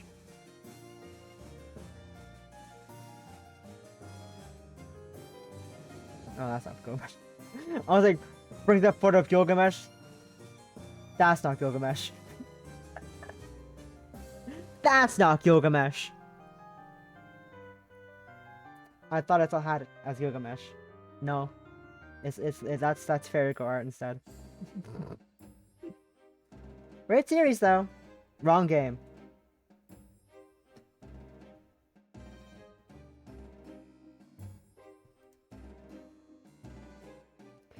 Is that violin really worth so very much? I have no idea.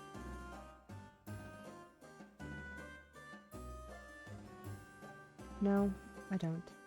That's why I asked. You have no idea? No, that's why I asked.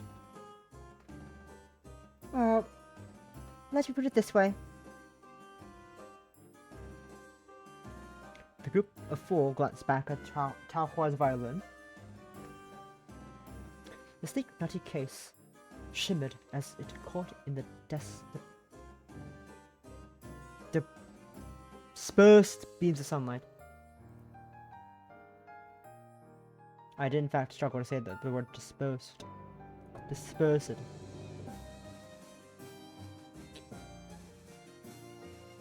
King of Heroes, the oldest king of the Wedge of Heaven, Gilgamesh.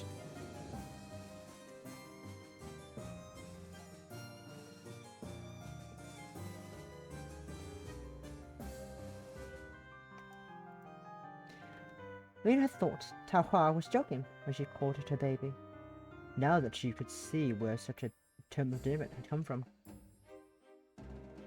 If Lorina had possessed something so precious, she would have babied it too. It's no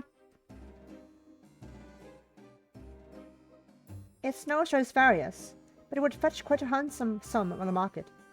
A genuine Italian violin from the fair Cremeno. Where we lay our scene. That was Verona. That was Verona. Verona. Verona. Forgive me. I'm much too well versed in the words of the bard. Looks at the bard. A violin from...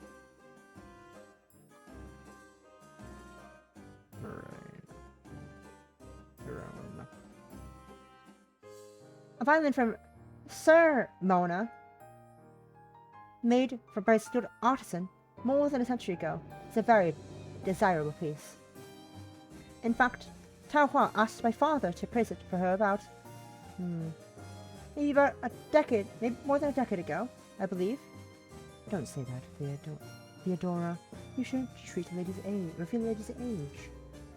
I don't even know how old you are. I don't even know how old you are. You haven't seen it.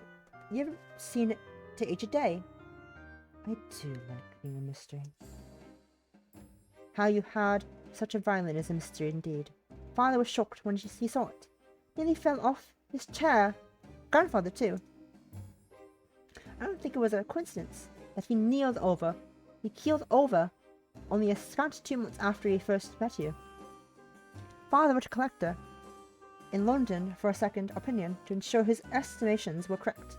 And you know what the collector said, Lorina? What? Lorina already knew before the words fell from Theodora's lips. She knew it, but hearing it out loud made it seem even more real somehow.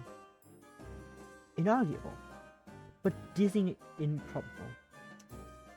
It's worth more than £600. Euros. Euros? Pounds. Pound symbol.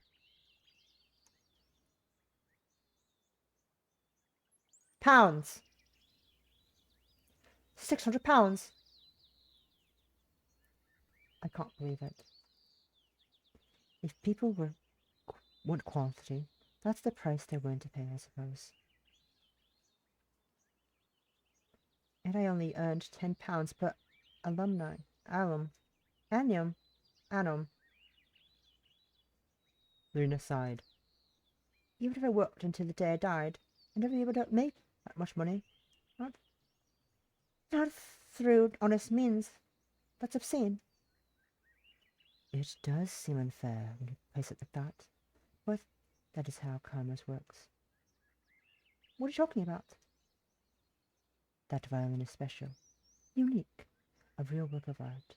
You, on the other hand, my little Laurie, let's just say there's no shortage of desperate girls in need of a few bobs to rub together. If you stopped working for Lady Leonard, she would be able to find a replacement for you in due course. And the violin is a rare treasure, and one of few known surviving violins that were produced by Cremona in the 1700s. It couldn't be replaced if it was lost or damaged because its worth is proportional to where it was made, who made it, and how old it is. That cannot be replicated.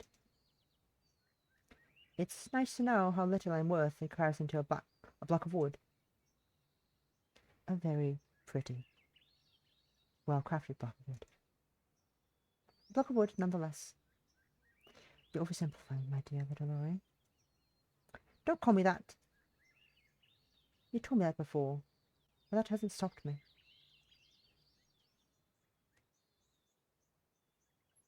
TaoHua smiled, a soft smile, without cruelty, and over the top of Lorina's head. Lorina's hair was very thick, and satisfying to ruffle, and TaoHua's fingers sunk into it. Naturally, Lorina didn't appreciate this gesture to its affection. Get off me. I apologize. You look so cute when you're grumpy. I couldn't help myself. Why do you think I'm grumpy? Oh, I don't know. Because I have in my possession an item that could make my fortune. Should I choose to sell it? As Theodore has suggested many, many times before. Still pouting, Lorina began to pat down her loose strands of disheveled hair. The sun, warm and red, and perfectly round in the bright blue sky, beat down against her skin. The dark fabric of Lorina's uniform was far too hot. She felt like her skin was going to bristle. Perhaps that was the reason why she felt so dispirited. Lorina usually enjoyed the winding countryside walk back to Bly. Right now, trampling across the uneven ground, scorched in her hand, it's a pain. It was even more irritating now Lorina was walking with TaoHua, who, given her long, willowy limbs, was able to cover more ground than Lorina, and far more gracefully. Was she trying to show off?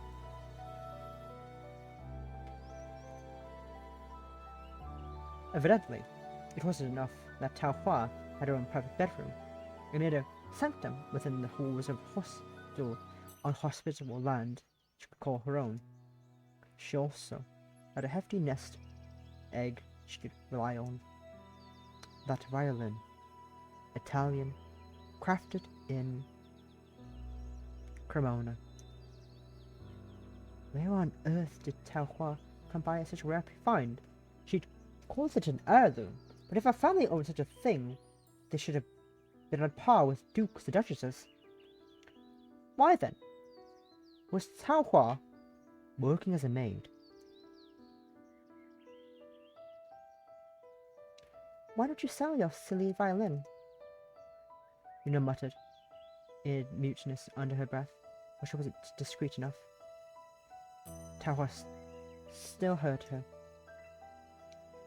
Are you suggesting that I sell my precious baby, little Laurie? Yes, I am. It's the only logical thing to do, isn't it? And what's so logical about it? Would you care to elaborate?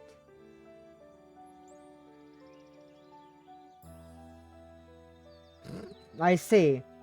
Quote 83. I mean, you know, roleplay's good.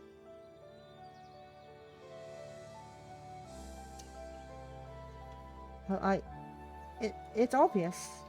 You don't like your job. In fact, you said you hated Lady Constance, and I don't think you would care for Lady Leonard either. If you sold that violin, you could leave, lie behind, and live a life of luxury. You wouldn't even need to work. You could go to your beloved London and wear fine clothes and attend the opera. That's all the Mozart you could ever want or need out there. Whereas here, Lorina glanced about the cornfields and threw out her arms in demonstration. There's nothing. Nothing here at all. No hopes, no dreams. No anything. Lorina's chest heaved up and down. Her throat felt dry. It was rare for her to speak her mind like that, after working in domestic service for so long. She had forgotten how. It didn't behoove a maid to say what she was thinking, so Lorina tried not to. She squashed her thoughts and feelings down into the soles of her shoes and trampled them into the dirt. Out of sight, out of mind. But it was different with TaoHua. When Lorina was with TaoHua, her throat became unstuck. She found herself saying all kinds of things. Curt, blunt, rude things. But Lorina couldn't help herself. TaoHua drew it out of her. She made Lorina act more like herself than anything else. I don't understand what you're saying, my little Lori, and you raised some good points. I do understand what you're saying, my little Lori, and you do raise some good points. There's a great deal out here, like with all these fat, boring fields. It's a dull corner of the country, and only a dull kind of life that could be had here. Though some of the scenery is pretty, I suppose. I fear I'm not made for such humdrum manner of existence. Then why do you continue to stay here? I don't know. I wonder that myself sometimes. Maybe I have simply grown accustomed to it. I've been working at Blythe for quite some time now. Maybe this is why. Maybe this is the way it should be. It's the life she chose for me, after all. She, Lady Whittier. Who? It's not important. She's dead now. Has been for a while. Oh, I see. I'm sorry. Don't be sorry. You did nothing to cause this sorry state of affairs. You didn't kill Lady Whittier. No, but it sounds like she was important to you. She was. Very. So, the violin? The last gift to me. A very valuable gift. I've been thankful for it enough back then. I certainly can't now. It's too late. And is that why you haven't sold it? Indeed. I'm rather attached. The nostalgia is worth more than any amount of gold. Even £600? Yes. Much more than that. I don't believe it. My. I didn't realize you were so materialistic. I fear I'm maybe more sentimental than you. It isn't that. You're making it sound so callous. I care about money. That's all. You have to when you've never had much of it. I know. I'm just teasing. I know opinions in life aren't exactly the same, and I can understand you being offended by my laissez-faire attitude of money. I hope I haven't offended you. I'm not offended, just... It's really Annoying. I'm annoying. Yes, incredibly annoying. That didn't stop you from kissing me. I was tired. Tired, is it? That's right. And does your exhaustion usually manifest in the act of kissing? Pure, defenseless maidens, my little Lori. Pure and defenseless? Pure defenseless, indeed. Sure. Don't you show me, Lorina. I was surprised. I had been spoke for marriage now. Aren't you already too old to get married? How rude. Just how old do you think I am, little maiden? I'm not sure. Just by the way you talk. About 40? 40? Well, I never. All the nerve. What are you going on about? Hit me with your walking stick? No, but I will do this. Well, what are you... Before Lorina was able to finish her inquiry, she got to finish because TaoHua pushed her hard. They teetered for a few curious moments, hovering awkwardly at the balls of her feet. Time seemed to slow while her hair fluttered in the breeze, her skirt dancing about her leg until... Kia! With a loud scream that made the nearby crows scatter, Luna was thrown off her balance, then toppled off backwards into the running river. Whoa! You really didn't need to do that. I'm just gonna... For safety reasons.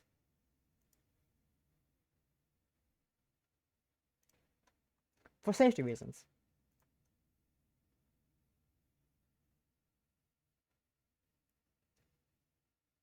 Alas, I'm sorry.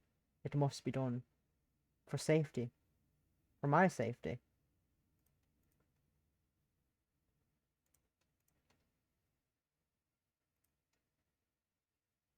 I just realized if I make this source visible again, it's gonna fucking kill itself. Die.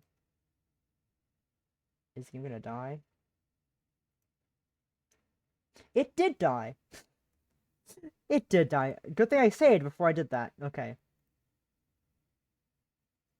Give me a second. As I reopen the game.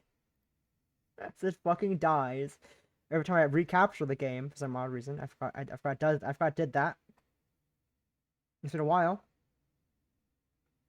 I don't know why it does that whenever I uncapture and recapture it a second time.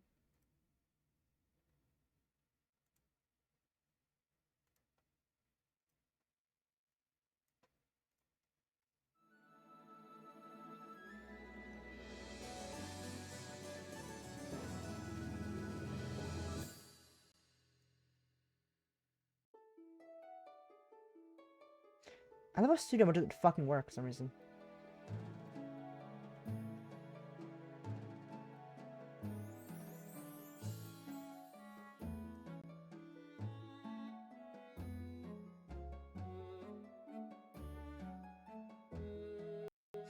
I love how studio mode doesn't work anymore for some reason. I don't know why. It really doesn't work when I'm using the same fucking source. It's supposed to. It doesn't want to anymore.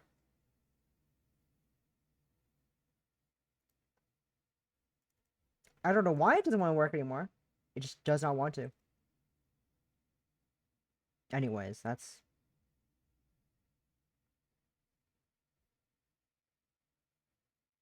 That's fine. I can fix this. I can get this to function properly. Also, I do love how it says Bell House. Can't see it, but it says Bell House. It's very nice.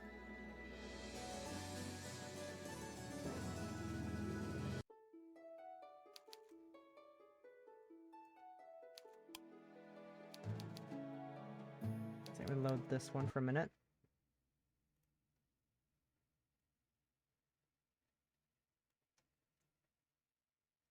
Yippee! Bell House! Indeed. Don't save over that. Oh my god, that was close. Load.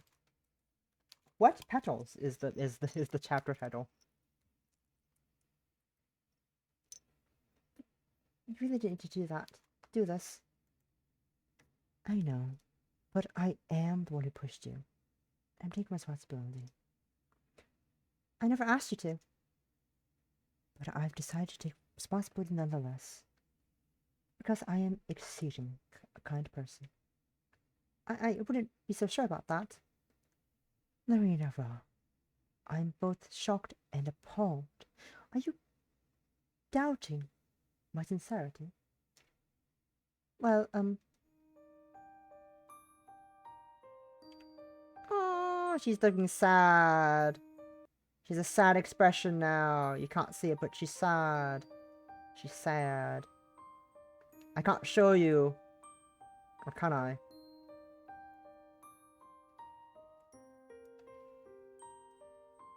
She's sad. She's sad. She's sad. Rita glanced down at her knees. There were two pale pink islands that jutted out from the surface of the water. She has a towel on, but still, you know, just to be safe. Just gonna be safe. You never know. She's taking a bath, by the way. She's taking a bath. This is the bathtub. She's in the bath. Just to be safe, she's in the bath. Don't worry.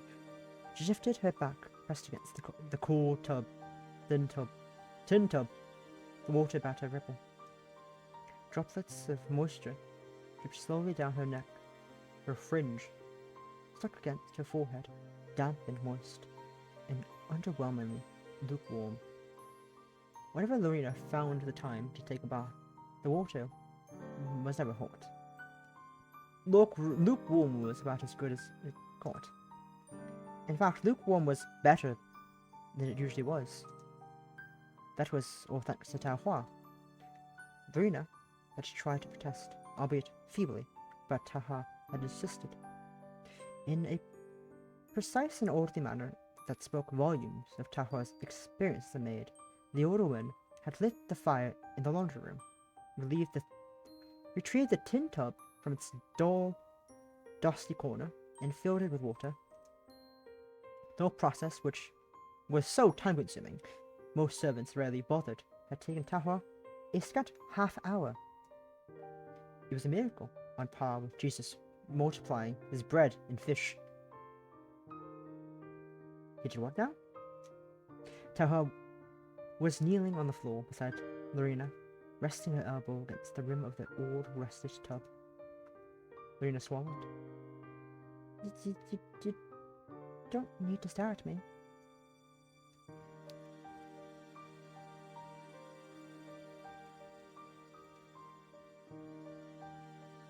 Look at her. So cute.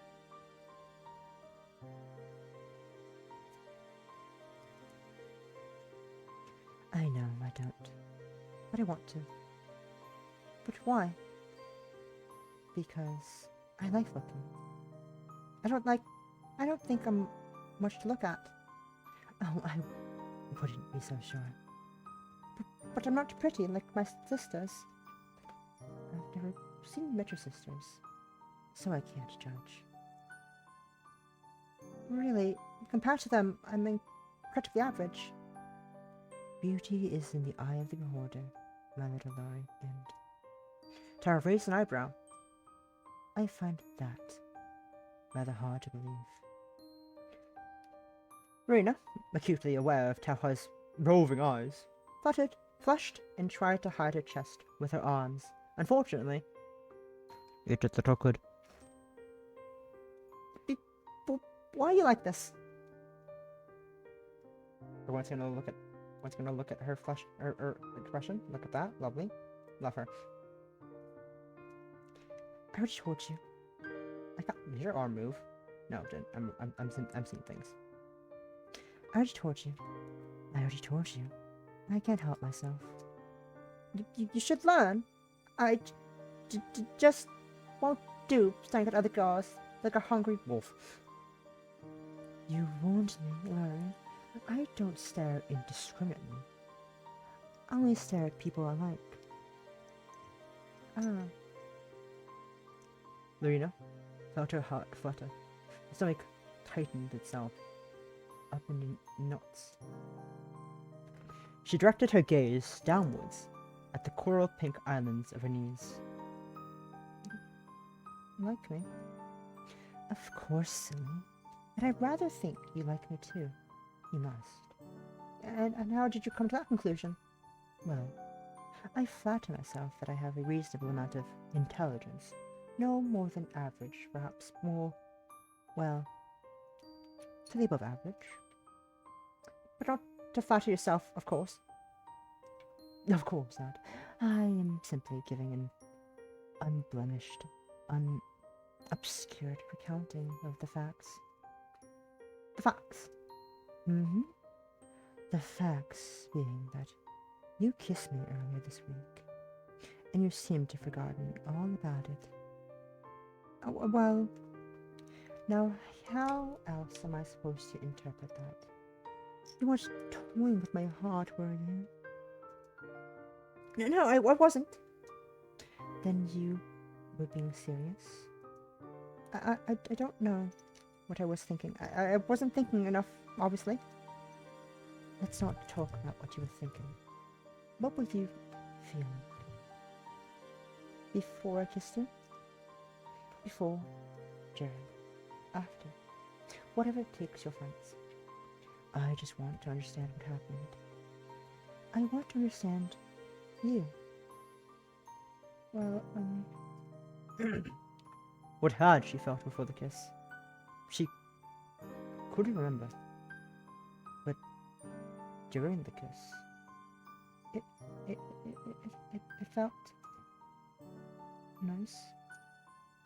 Nice was a bit of an understatement. It was a pathetic summarization of a swath of emotions, but Lorina wasn't sure how to phrase it. Nice, was it? Yes, really nice. So if kissing you felt nice, perhaps you would want to feel even nicer? Does that sound like a good suggestion? How? Oh, be still, my beating heart. TaoHua wound a strand of Lorina's still damp hair with her index finger. The young maid's hair was darker than usual, dyed from the wetness of the bathwater. Do you not have any... how should I phrase it? Intimate experience?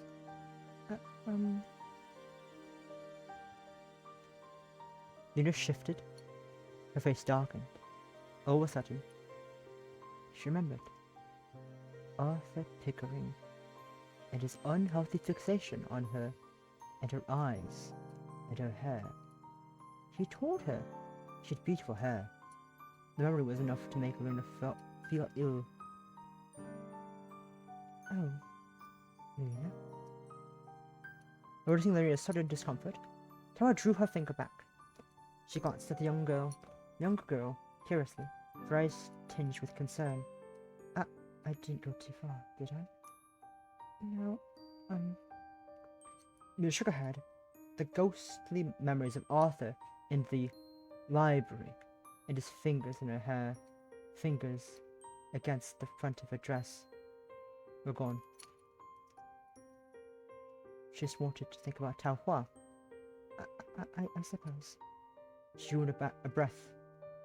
I'd be lying if I said I had no experience, but it was an experience I want to remember. I see.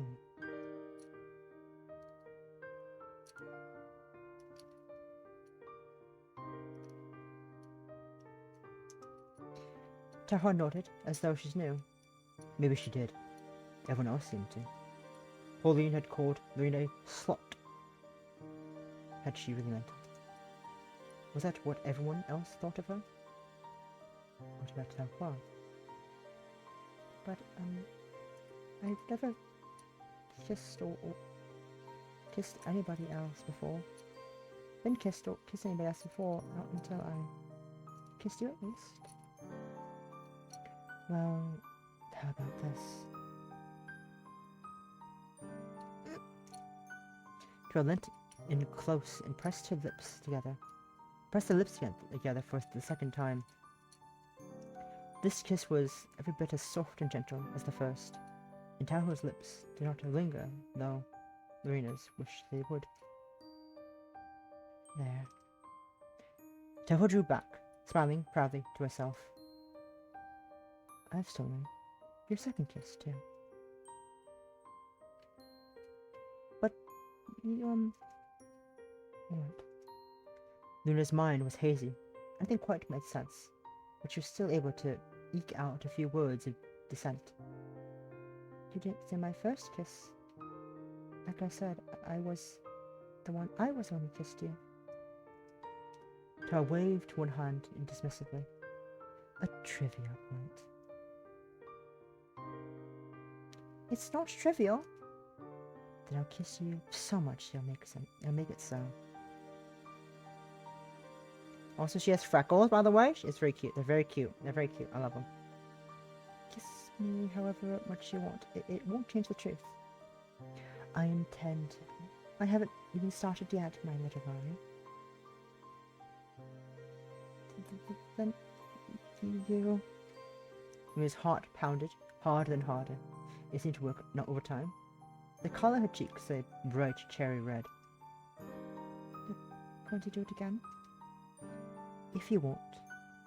If you won't. Well... Don't you like it? I do. Then why don't we keep going? Luna looked at TaoHua, shyly, from beneath her eyelashes. When she'd kissed TaoHua, she'd been so overtaken by emotion she hadn't really had time to process things. When TaoHua had kissed her, it had started and stopped suddenly. Luna had barely even afforded time to respond. Now TaoHua was giving her a choice.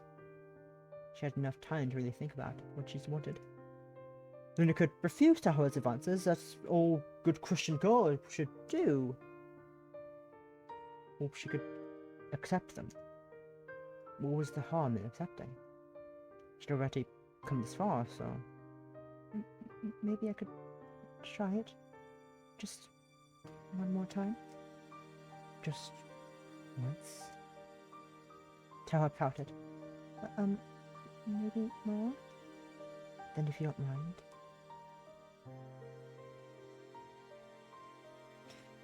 TaoHua dipped her head. Her fingers slid beneath Lorina's chin. As she pressed their lips together, this kiss was more urgent than last, more forceful. Luna whimpered into the kiss. TaoHua used this to advantage. That her tongue deep inside Lorina's mouth. Luna understood her situation, logically, but her mind couldn't process it. Luna's tongue was coiled about her own, and the sounds it made were wet. Even than the water. Wetter, even than the water that sloshed inside the tin tub. Lorina wanted TaoHua to keep kissing her over and over again. She didn't want her to stop.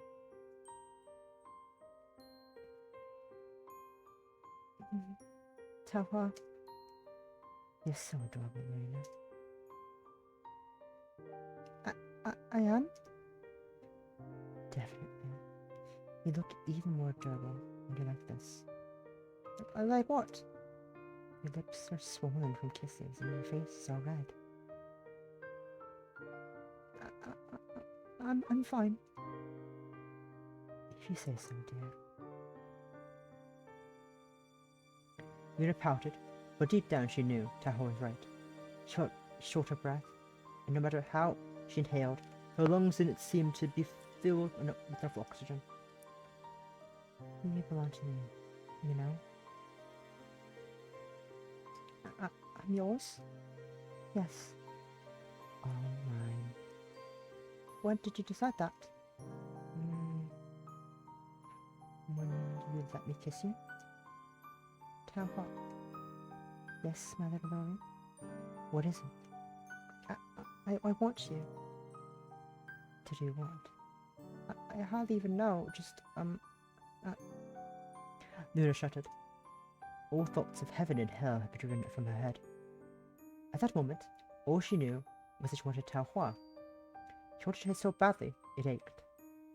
Just keep going.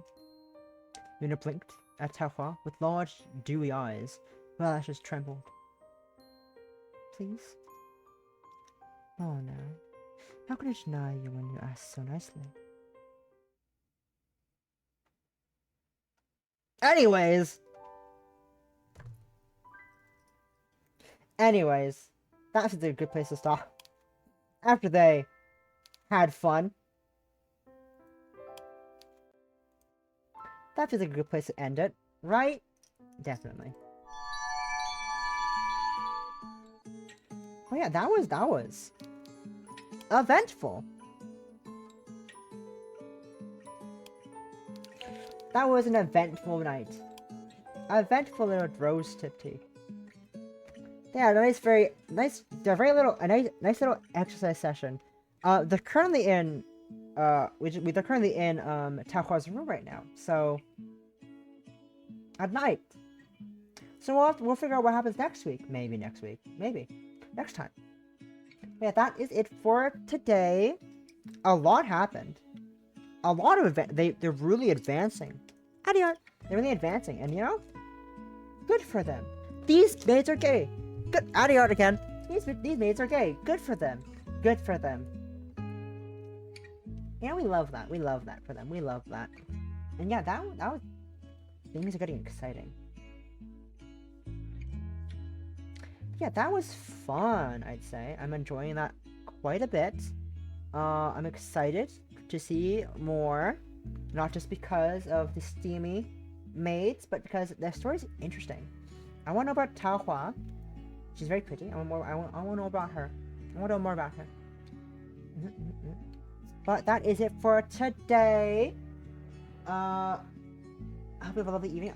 Tomorrow, around 3 p.m. EST, we're gonna be sad again. We're gonna play more sad game. Until then, the sad pixel game. I am extremely scared. I am very scared of what's gonna happen in until then. We are being too happy. Things are too happy. I am extremely worried. Also, what the fuck with this one strand of hair? What's with this one strand of hair that keeps moving back and forth? I'm trying to move my head. Look at it go. Also, there's no neck collider apparently. Apparently my neck has no collider. Never knew that. Huh. Now I know there's no collider between my neck and my collar.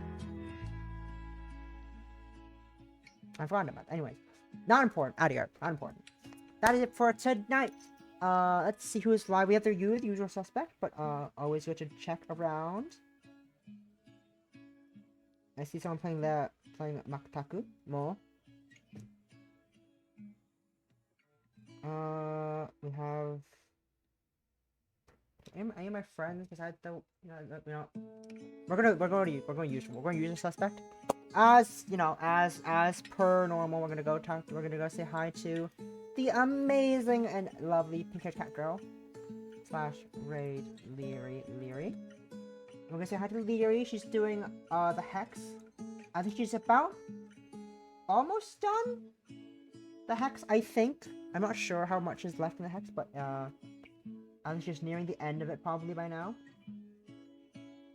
And yeah, that is it. Hope you have a lovely evening. I'm gonna have some dinner, and maybe after dinner do some more art. We'll see what happens, because someone's currently sitting in a VC alone. Maybe I'll just hang out with them. Maybe I'll do art while hanging out. I don't know. We'll have to find out. But maybe I'll do art while we watch Fate or anime. Don't know. We'll find out. But that is it for tonight. Hope you have a lovely evening. I'm excited for more of this and more things coming this week. Hope you have a lovely December. First start of December. Hope you have some good snow. Make sure you stay warm and bonded up. And yeah. Good night, everyone.